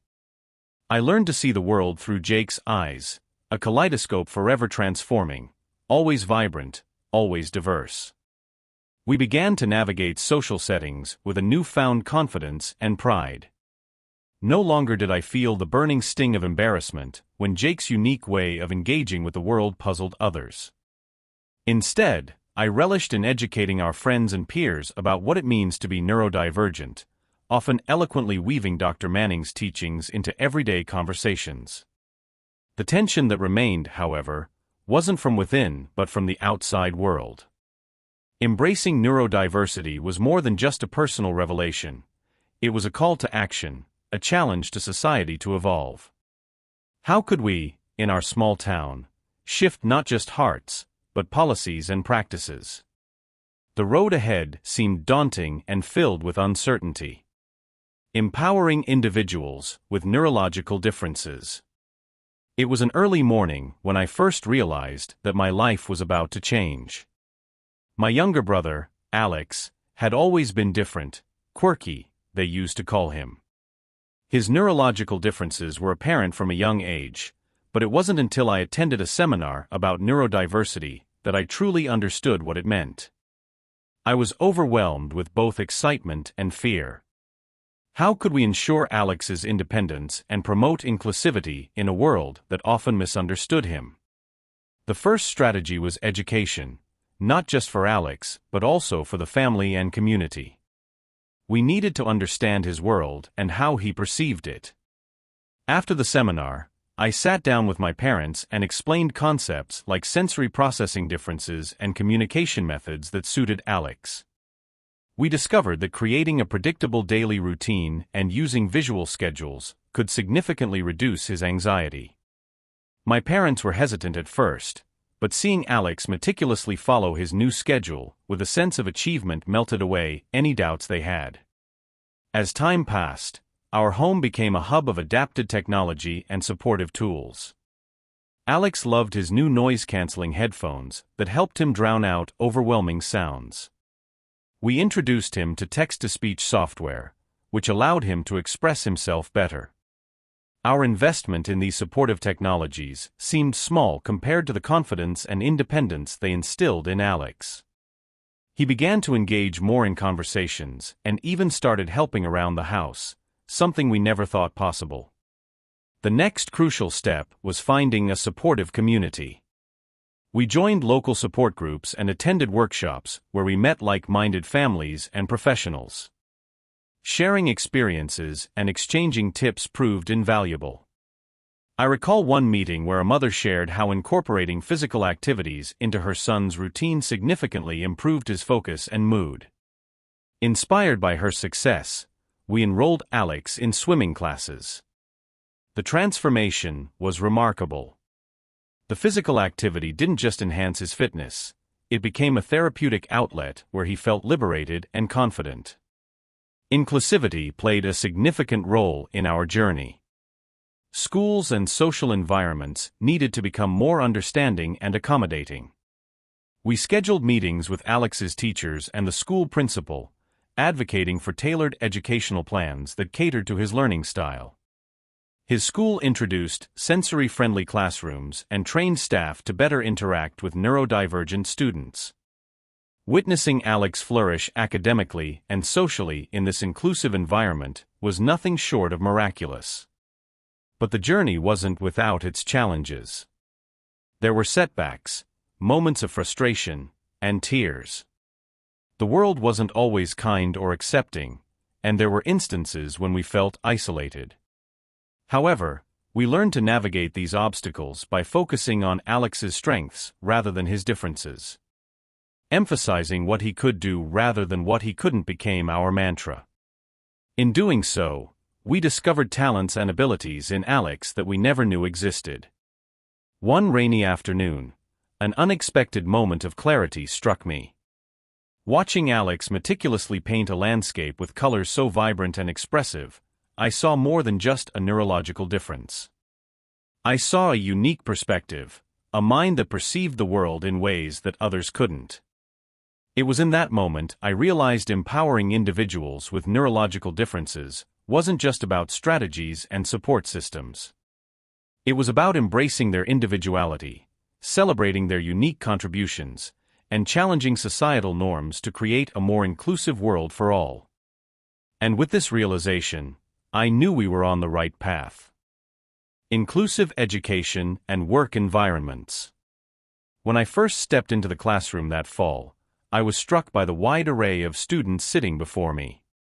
They were not just diverse in appearance, but also in the ways they interacted with their world. Some students avidly participated in class discussions, while others preferred to mull over their thoughts silently before expressing them. It was a beautiful chaos that screamed uniqueness. However, soon I realized that our existing educational system was not tailored to embrace this neurological diversity fully. It became apparent during a group project where one student, Mia, who was on the autism spectrum, struggled with the social intricacies of teamwork. Her insights were brilliant, yet she found it challenging to communicate them within the conventional framework. Meanwhile, Alex, with ADHD, brought high energy and creativity, but couldn't sit still long enough to contribute effectively in structured activities.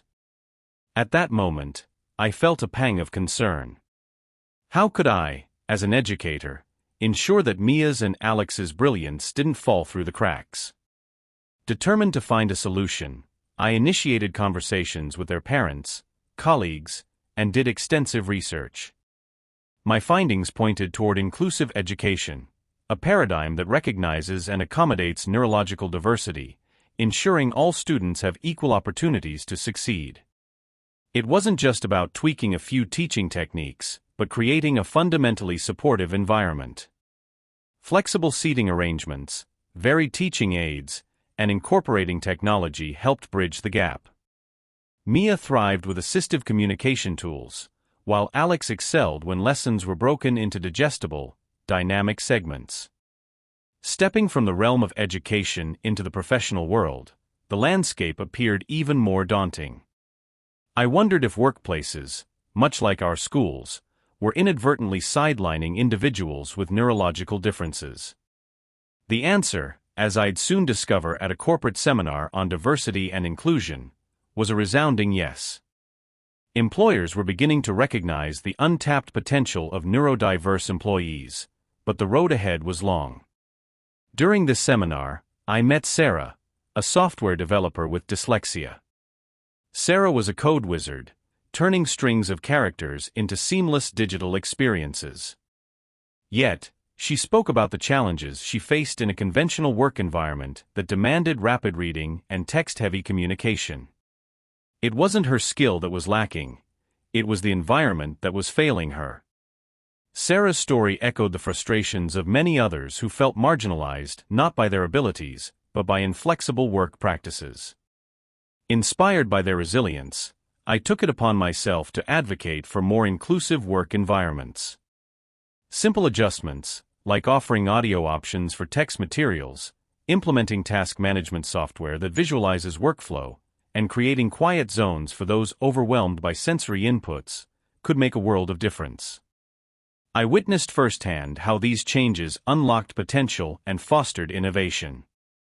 A diverse team isn't just morally right, it's a powerhouse of varied perspectives and creative solutions.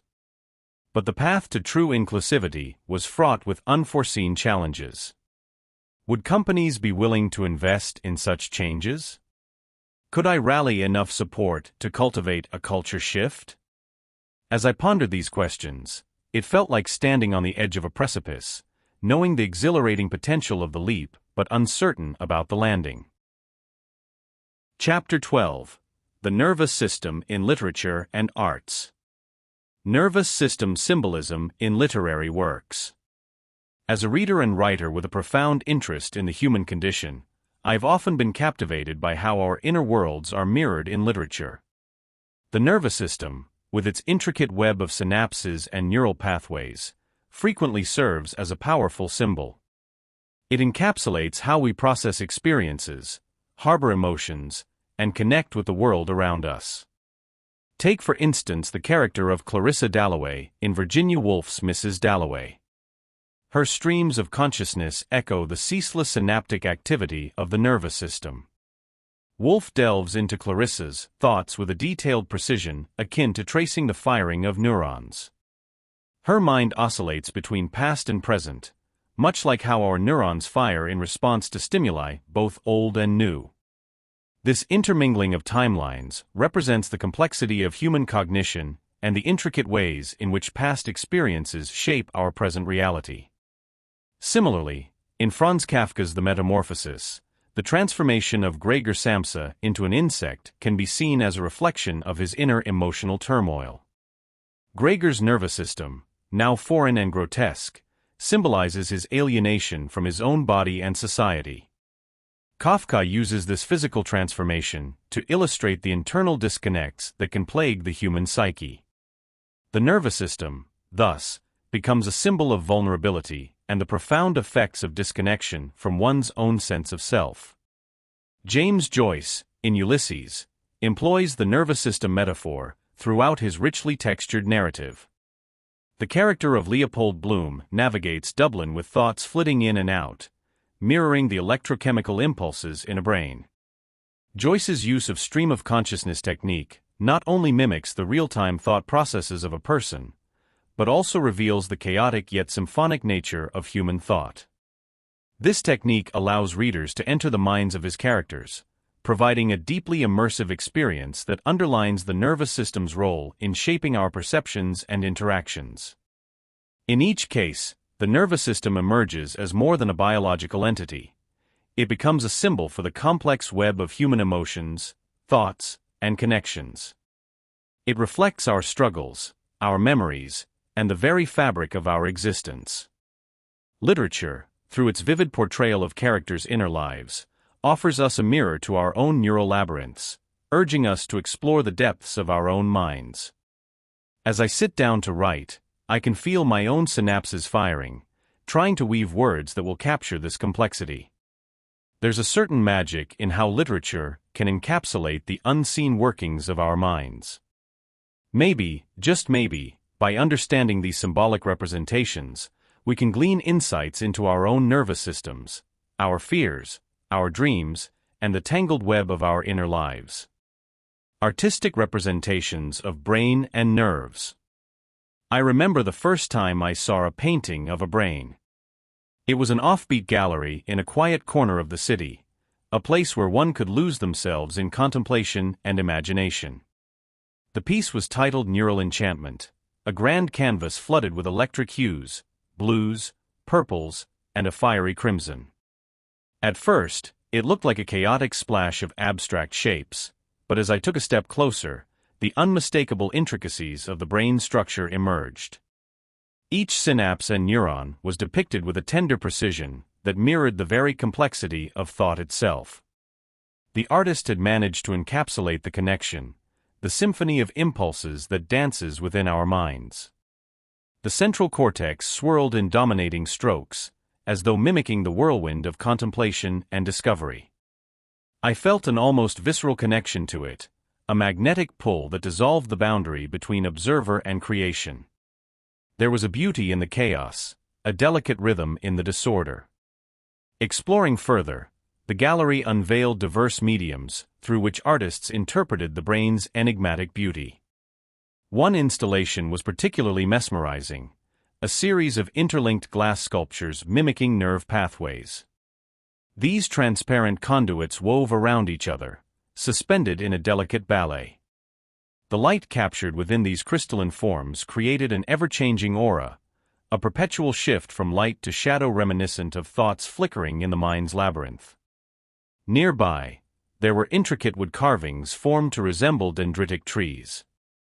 Each limb, etched with painstaking detail, branched out like neural pathways, each intersection a metaphor for decision points and memories.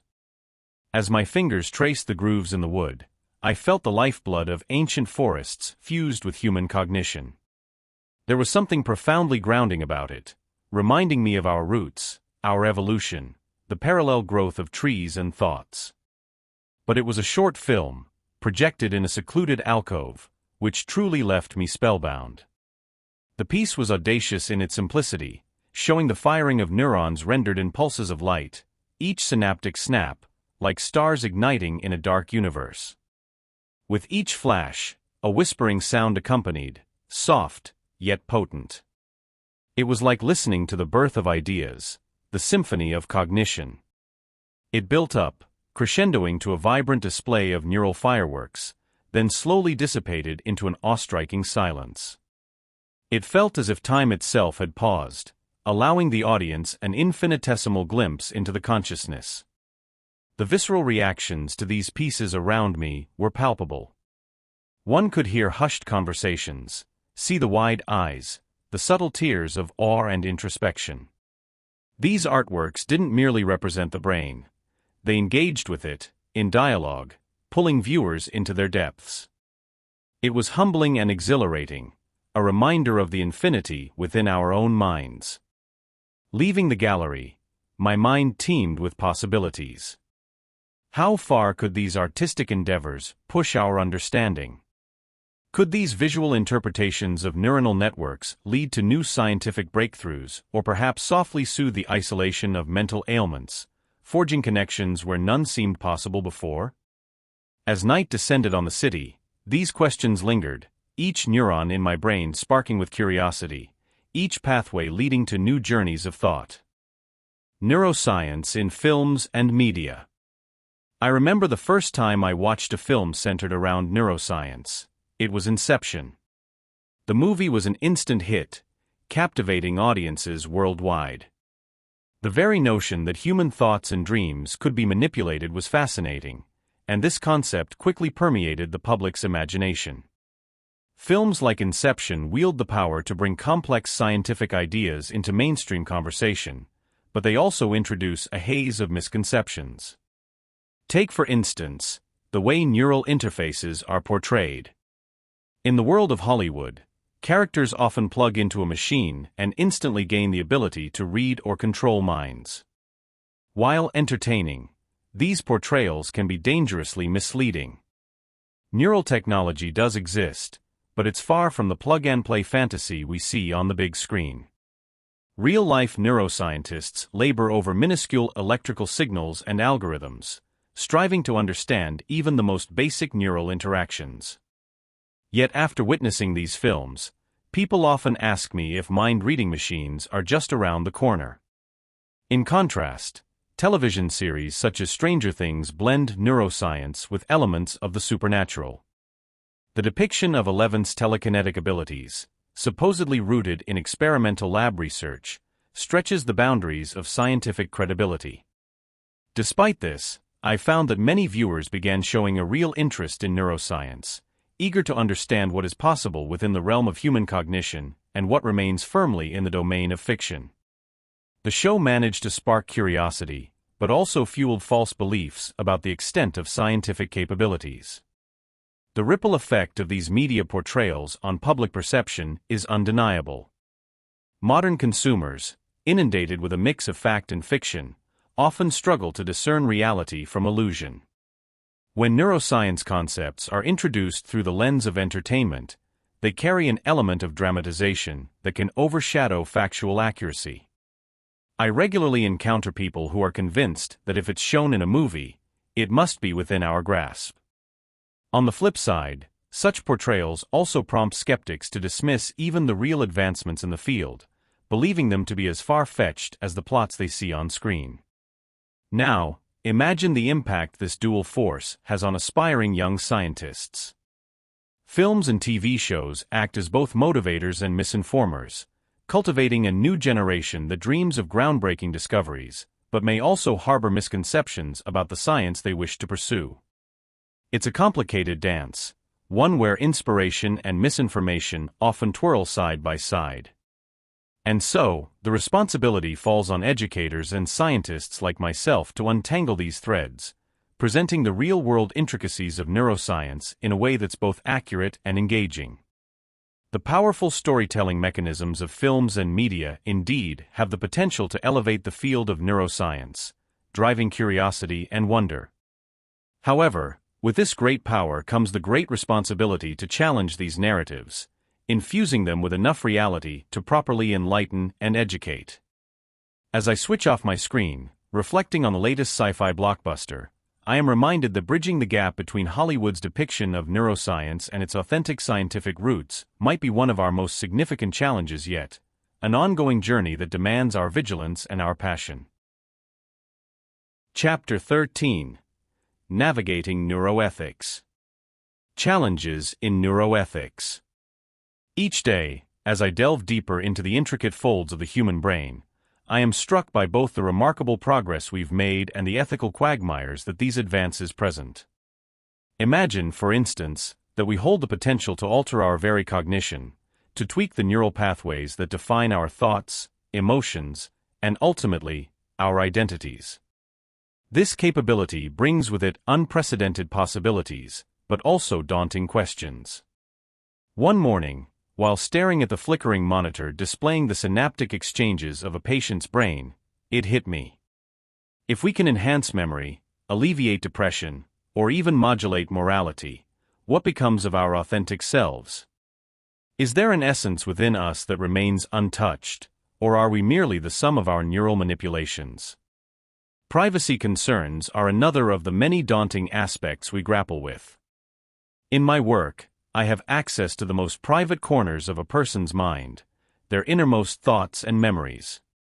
It's a realm traditionally closed off, an enigma even to our closest confidants. Yet now, through neuroimaging and other advanced techniques, this sanctuary is laid bare. The question that looms ominously is, who has the right to access this information, and with what intentions? Then there are the broader implications on society. If the affluent can afford cognitive enhancements, do we risk creating a class of neuroprivileged individuals, further deepening societal divides? On the other side, neurotechnology holds the power to democratize education and mental health, offering unprecedented opportunities for advancement and healing. But balancing these potentials requires a cautious and ethically sound approach, something we're still grappling with.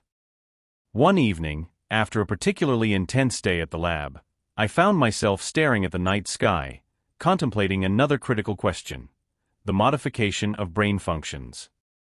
The brain is not a machine that we can tune without consequences. Altering neural circuits can lead to unintended ripple effects, impacting other cognitive or emotional facets. Are we prepared to handle these potential side effects, to make decisions that might irreversibly change a person's life? There are times when this responsibility feels like a crushing weight on my shoulders. The allure of playing God in the landscape of the human mind is intoxicating yet terrifying. Every breakthrough is shadowed by the ethical dilemmas it spawns, echoing through my thoughts long after the workday ends. It's a journey fraught with uncertainty, where the limits of our capabilities are continuously expanding, but so too are the boundaries of what remains ethically sound. The path of exploration in neuroscience lies before us, ripe with promise but also peril. It's our duty as scientists, ethicists, and human beings to tread this path carefully, to ensure that our advances uplift humanity rather than fracture it.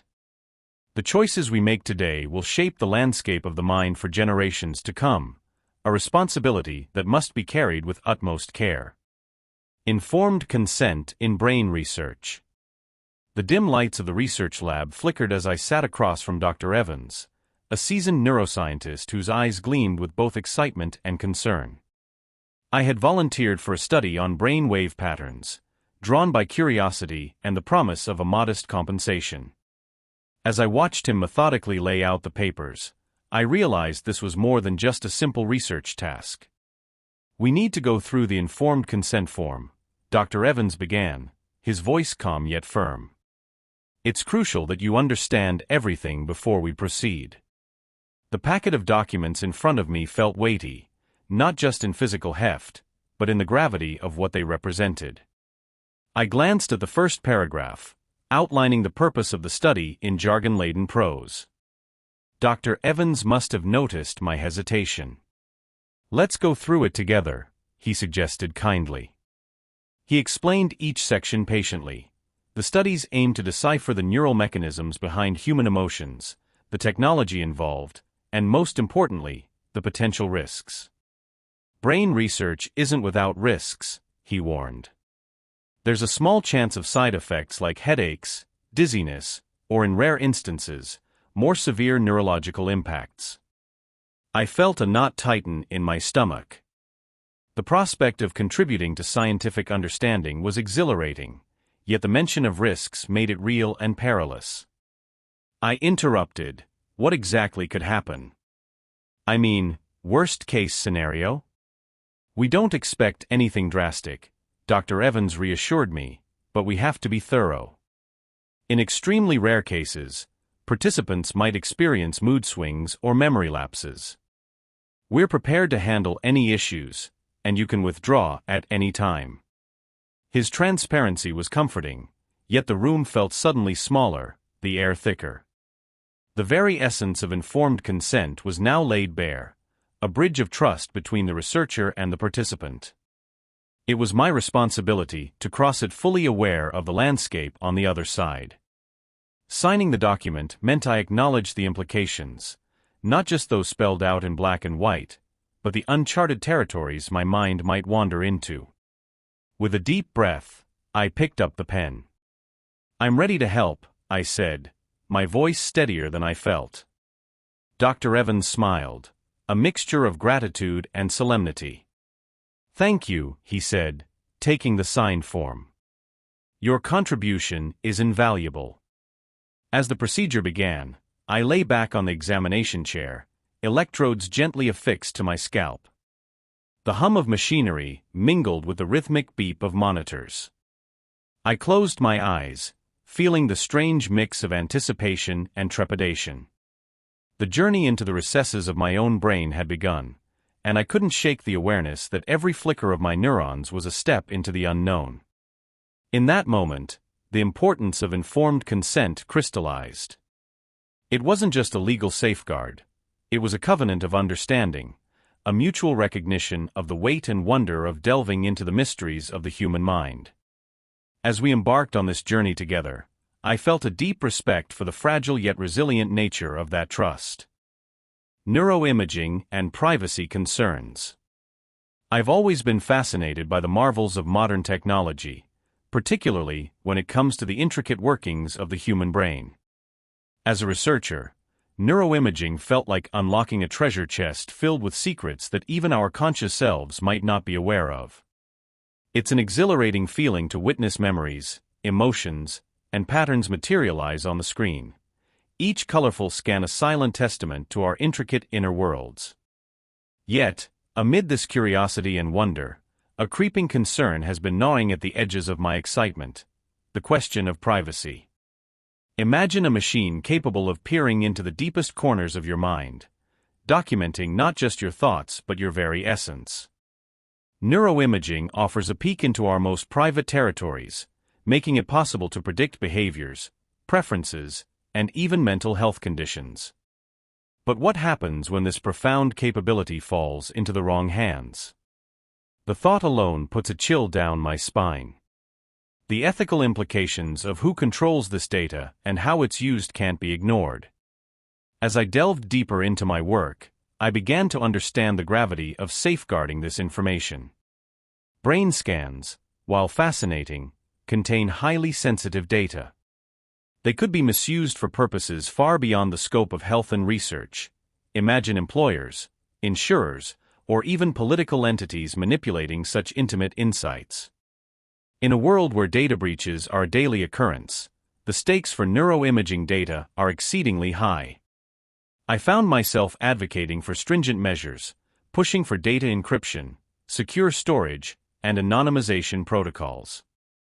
These steps are not just technical necessities, they're moral imperatives to ensure that these tools enhance human life without jeopardizing our fundamental rights to privacy. Yet, in conversations with colleagues, I encountered a range of attitudes. Some shared my concerns, insisting on developing and adhering to rigorous ethical standards. Others, however, were swept away by the allure of scientific advancement, viewing privacy as a secondary hurdle. I couldn't help but feel a growing tension. The question that keeps me up at night is not just about what we can discover through neuroimaging, but rather whether we can responsibly handle what we uncover. Chapter 14: The Healing Power of Music and Movement Therapy. Music Therapy and Neuroplasticity. The first time I encountered the transformative effect of music therapy was in a dimly lit room, surrounded by a kaleidoscope of sounds. My friend John, who had suffered a severe stroke, sat across from me in a circle of people, each holding an instrument. A therapist guided the session, her fingers gently coaxing notes from a well-worn guitar. Even though John had difficulty communicating, I noticed the subtle changes in his demeanor as the music played. His shoulders relaxed, his eyes closed, and for the first time in months, a faint smile appeared on his lips. The idea that music could influence the brain was something I hadn't fully appreciated until that day. I learned that music therapy isn't merely about listening to tunes, but involves an intricate interaction between the therapist, the patient, and the harmonies that fill the room. Through rhythm, melody, and frequency, music ignites neural connections, encouraging the brain to rewire itself. This concept, known as neuroplasticity, refers to the brain's remarkable ability to reorganize itself by forming new neural connections throughout life. It's an idea that holds immense promise for those recovering from neurological conditions. John's progress was gradual but noticeable. Over the weeks, guided by the therapist's expert hand, he started by tapping his fingers to simple beats, his movements unsure but determined. Then came the hums and low whispers of melodies he once knew.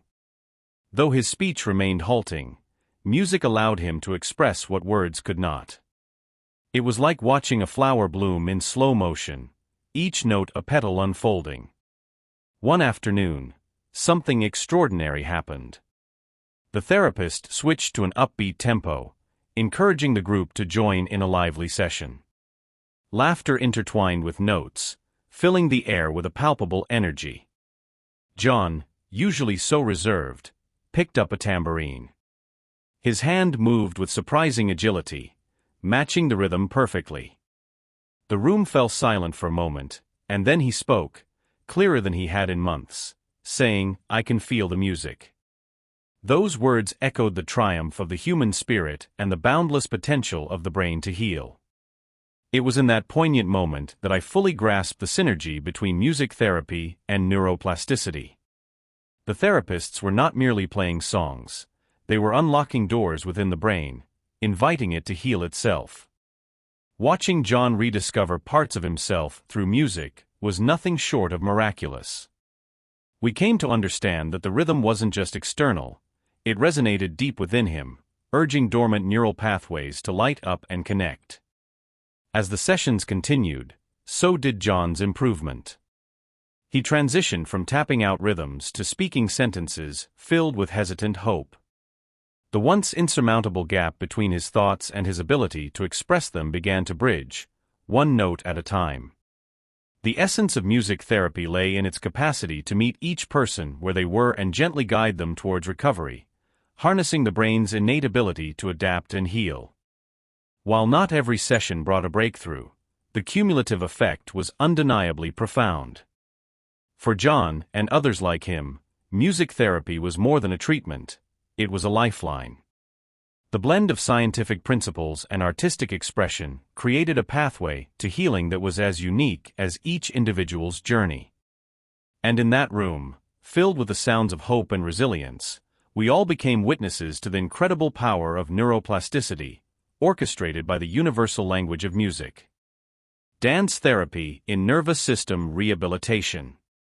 My journey into the world of dance therapy began on a crisp autumn morning. As a nurse working in neurological rehabilitation, I had seen countless patients grappling with their recovery. I was intimately familiar with the struggles they faced, spasms, immobility, and the aching sense of frustration that came with their conditions. Little did I know, the dance therapy workshop I was about to attend would change my perspective, and theirs, forever. The room was bathed in soft, warm light. Music floated through the air, not too loud but perfectly woven into the atmosphere. The instructor, a vivacious woman named Clara, began by explaining that dance therapy goes beyond mere physical recovery. It aims to heal the mind and soul as well. I watched as patients, some in wheelchairs and others with walkers, moved cautiously but curiously. Clara's enthusiasm was infectious, and soon even the most hesitant participants seemed eager to move. We started with small movements, a gentle swaying of arms, tapping of feet, the slightest nod of the head. Clara emphasized that each gesture, no matter how minor, was a step toward neural reawakening. "Our bodies hold more wisdom than we often realize," she said. I observed as Barry, a stroke survivor, initially struggled to raise his hand. Over the course of the session, he managed to lift it higher and higher, eyes brimming with newfound hope. The real magic, however, was in the connections that flourished among the participants. Everyone moved together, syncing their rhythms and supporting each other. Neurologists have long studied the social brain, and here was a living testament to it. Shared suffering transformed into shared joy, and I witnessed an intricate dance of neurons and emotions unfold. As they danced, barriers dissolved, and I could see a collective healing energy enveloping the room. What struck me most profoundly was how dance therapy tapped into the deepest reserves of human spirit and resilience. For Hannah, who was battling Parkinson's, the rhythmic steps acted like an anchor in an otherwise unpredictable sea. "It's like finding my way back to myself," she said, beaming. Her movements, though simple, were precise and controlled, something she hadn't felt in months. The session concluded with a slow, mindful cool down. We gathered in a circle, hands joined, sharing the energy that had been generated. Clara spoke of the importance of continuing this journey beyond the class, integrating the power of movement and music into daily life. As we dispersed, I saw faces illuminated with a rare glow, a steadfast belief that recovery wasn't just a distant dream but a palpable reality. I left that day with a heart full of inspiration and a mind buzzing with possibilities. Dance therapy had shown me a new dimension to rehabilitation that pure science couldn't entirely capture. More importantly, it had demonstrated that healing is not a lonely path, but a shared journey of rediscovery and empowerment. And so, I decided to bring this newfound wisdom back to my own practice. Every patient, every move, every beat carried the promise of transformation. As I took my first step into a more holistic approach to rehabilitation, I couldn't help but feel a rhythm emerging, not just in the therapy room but in my own life as well. The dance had only just begun. Rhythmic movement and brain health. The gentle whir of the metronome filled the room, a steady ticking like the heartbeat of time itself. Each tick was a call to action, a reminder to keep in sync with the rhythm that seemed to flow through my very veins. As I moved to the beat, lifting my knees, stretching my arms, I couldn't help but feel a sense of euphoria. This wasn't just exercise. It was a dance, a union between body and soul that invigorated more than just the muscles. It felt as though the very act of moving rhythmically was knitting new patterns in my brain, sparking connections that lay dormant, waiting to be ignited by the power of movement. It all started when I stumbled upon a small research paper buried in the corner of the internet. It spoke of ancient traditions where rhythmic movements were used in rituals for healing and mental clarity. Curious, I began to dive deeper, uncovering a wealth of studies that suggested a profound link between rhythm and cognitive function. It seemed almost too good to be true, the idea that something as simple as moving in time to a beat could enhance brain health, sharpen coordination, and boost cognitive abilities. And yet, here I was, feeling more alive and mentally agile than I had in years. My first foray into this world was Tai Chi, an art that combined slow, deliberate movements with focused breathing. The discipline required to match each movement to my breath was immense, but the rewards were even greater. My mind felt clear, my thoughts more organized. Each session left me feeling not just physically fit, but also mentally rejuvenated. And it wasn't just me. Friends who joined me reported similar experiences. One friend, a graphic designer, even mentioned that her creativity soared after each session. It wasn't long before I expanded my repertoire. I explored Zumba, where the fast-paced, energetic movements were like a burst of fireworks in my brain, stimulating neural pathways in ways I'd never imagined. Then came drumming, where the rhythmic pounding seemed to echo through my mind, resonating with an ancient part of my brain that thrived on rhythm. Each beat, each movement, was like a key unlocking new potentials within myself. But the most surprising revelation came from my own doctor. During a routine checkup, we discussed my newfound passion for rhythmic exercise. He shared that there's a growing body of evidence supporting the idea that rhythmic movements can stave off cognitive decline. Studies had shown improvements in everything from memory to attention span, and even executive function, which governs our ability to plan and execute tasks. The science was compelling. Just as repetition and rhythm can create music, they can also create harmony within our brains. The neuroplasticity, the brain's ability to adapt and rewire itself, was significantly enhanced by these rhythmic activities. It was as though each step, each beat, was a brushstroke painting a masterpiece inside our heads. Now, as I stand here, moving to the steady tick of the metronome, I can feel that masterpiece taking shape. The brain fog that used to plague my busy days has dissipated, replaced by a sharpness and clarity that I never thought possible. Each rhythmic movement, each synchronized breath, is an investment in my cognitive future. And as the tempo gradually increases, I can't help but wonder, what other hidden potentials are waiting to be unlocked by the simple, powerful act of moving to a rhythm? Chapter 15. Harnessing the Mind-Body Connection for Wellness. Mindfulness and Nervous System Health. It was a balmy afternoon when I first stumbled upon the transformative power of mindfulness. Life had been a whirlwind of commitments and deadlines, leaving my nervous system in a perpetual state of overdrive. Sleepless nights and frazzled thoughts were my norm, but that was all about to change. I remember sitting in my living room, a serene sanctuary with sunlight streaming through the sheer curtains, casting playful shadows on the walls. I felt an inexplicable urge to find some relief from the relentless clutches of stress. Desperation often drives us to explore the unknown, and so, armed with nothing but curiosity, I delved into mindfulness practices. Little did I know, this would be the beginning of a profound journey. The first time I tried mindful breathing, it seemed almost laughably simple. Inhale deeply, hold, and exhale slowly, the guided voice instructed. Skepticism filled my mind, questioning how such a basic act could possibly alleviate my anxiety. But as I sank deeper into the rhythm of my breath, something began to shift.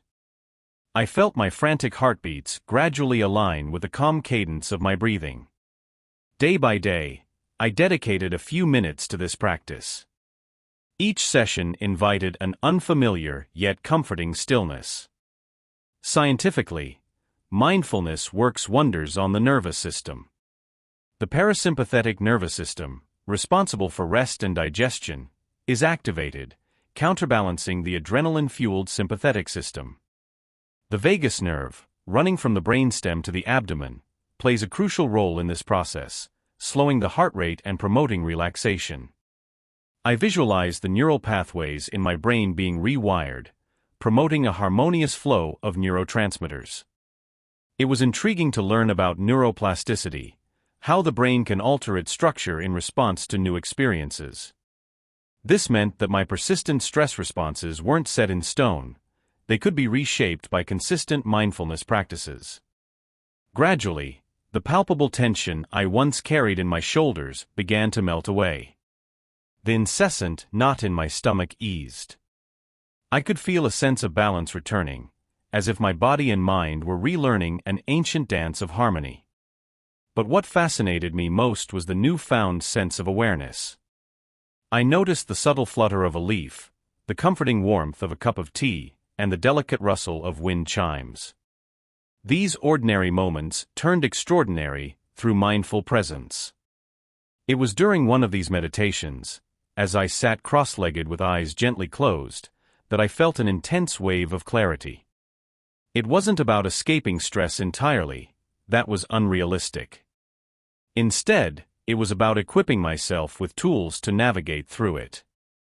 With each mindful breath, I was reclaiming control over my own nervous system, steering it away from chaos towards tranquility. Yet, I couldn't ignore the subtle doubt that often lingered at the edges of my consciousness. Was it truly possible to maintain this newfound peace amidst the inevitable turbulence of life? This question would soon be tested in ways I had not anticipated, but for now, I cherished the growing sense of calm that mindfulness had brought into my life, transforming not just my days, but my very being. Unbeknownst to me, a storm was brewing on the horizon, poised to challenge everything I had learned. And as that storm approached, I realized that mindfulness was more than just a practice. It was a lifeline, one I hoped I could cling to when the tempest struck. Yoga and nervous system balance. For years, I had struggled with an underlying sense of anxiety.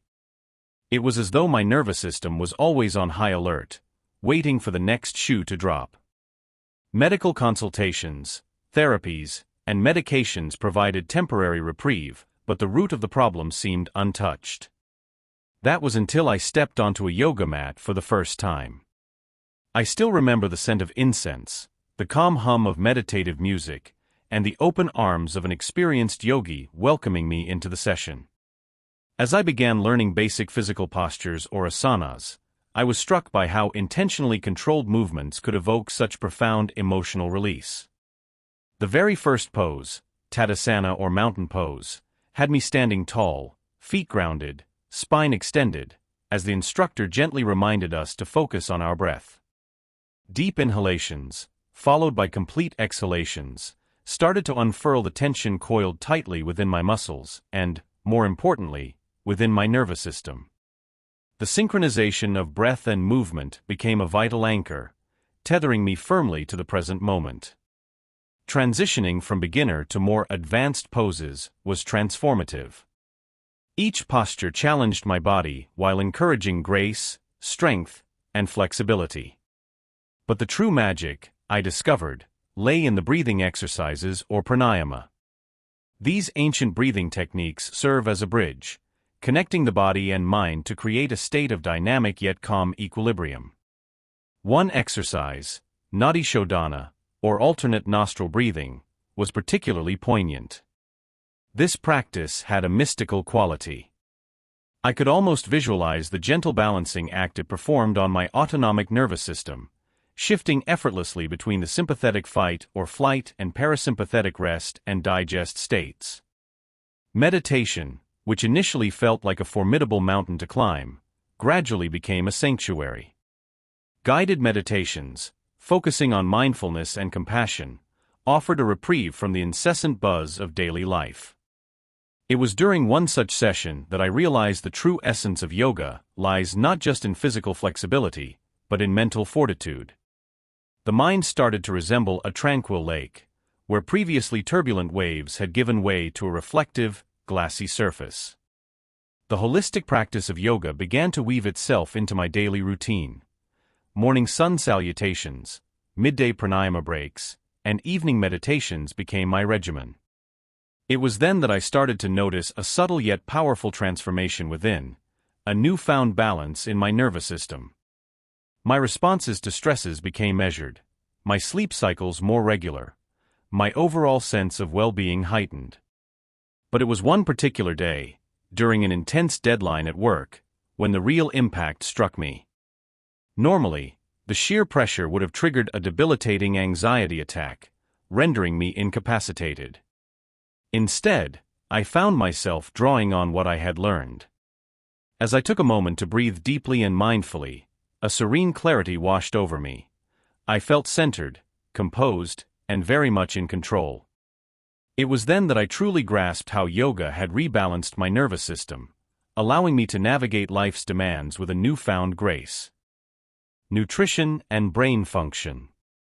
It's a quiet afternoon when I first feel the subtle shift. Clarity sharpens my thoughts, and the fog that usually lingers just beyond my focus begins to dissipate. I can't help but wonder, could it really be the food I'm eating?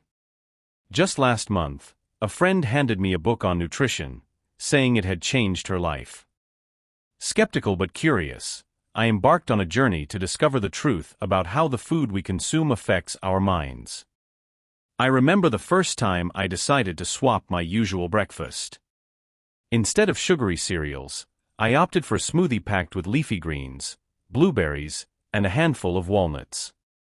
My taste buds rebelled initially, craving the comfort of familiarity, but I pushed through. Day by day, I started to notice subtle differences. My concentration improved, and tasks that once seemed overwhelming became manageable. It felt as though a veil had been lifted, revealing a brighter, more vibrant world. The research I dived into was fascinating. Our brains, like finely tuned machines, require specific fuels to function optimally. Omega-3 fatty acids, abundant in fatty fish and flax seeds, emerged as heroes, supporting cognitive function and reducing the risk of mental decline. Antioxidants from colorful fruits and vegetables acted as vigilant soldiers, defending the brain against oxidative stress and inflammation. Vitamins and minerals, the unsung heroes, played their part too, each contributing to a unique aspect of brain health. It was a symphony, each nutrient an essential note, harmonizing to create a coherent whole. One evening, enveloped in the warm glow of a reading lamp, a realization struck me. The gut and the brain, often considered separate entities, were inextricably linked. The gut-brain axis, a complex communication network, bridged the gap between our dietary choices and mental well-being. Probiotics, those tiny benefactors living in fermented foods like yogurt and kimchi, not only ensured a healthy gut but also influenced mood and cognitive function. The revelation was stark. Every bite I took had the potential to shape my mental landscape. But the journey wasn't without challenges. Old habits die hard, and there were moments of temptation and doubt. It took resilience to navigate social gatherings brimming with unhealthy choices and to resist the lure of quick, processed foods during hectic days. However, the benefits far outweighed the struggles. My sleep improved, mood swings became less frequent, and a sense of mental clarity and energy powered my days. It was as though I had discovered a hidden key to unlocking my brain's full potential. As I sit here now, reflecting on the months gone by, I understand this journey is ongoing. Nutrition is not a quick fix, but a lifelong commitment to nurturing our bodies and minds. The nexus of diet and brain function is a delicate dance that requires dedication and mindfulness. But the rewards, the enhancement of life quality and the potential longevity of mental acuity, are worth every effort. I feel empowered, knowing that every meal is a chance to fuel not just my body, but my mind and spirit as well. As we conclude this journey through the Nervous System Unveiled, journey through the command center of life, I hope you have found this exploration as enlightening and fascinating as I have. I am author's name A, and it has been an honor to guide you through the intricate workings of the nervous system, revealing its profound influence on every aspect of our lives. We have delved into the foundational elements, explored the complexities of brain functions, and navigated the vast networks of neurons and synapses that enable us to perceive, react, and thrive. We have also touched upon the remarkable resilience and adaptability of the nervous system, its ability to heal, and its critical role in our emotional and physical well-being. Through this audiobook, I aim to provide a blend of scientific insights and personal reflections, hoping to spark your curiosity and deepen your understanding of the nervous system. I encourage you to continue exploring this incredible field, as the discoveries and advancements in neuroscience hold endless possibilities for improving our lives and health. Remember, the nervous system is not just a subject of academic interest. It is a vital part of who we are. By understanding its functions and intricacies, we can better appreciate the remarkable network that powers our existence and harness this knowledge to enhance our well-being. Thank you for joining me on this captivating journey with Mindful Literary. I hope this audiobook has inspired you to look deeper into the wonders of the nervous system and recognize the extraordinary complexity and beauty of the human body. Until our next exploration, may you continue to seek knowledge, stay curious, and appreciate the marvels within. Stay mindful, stay informed, and thank you for listening.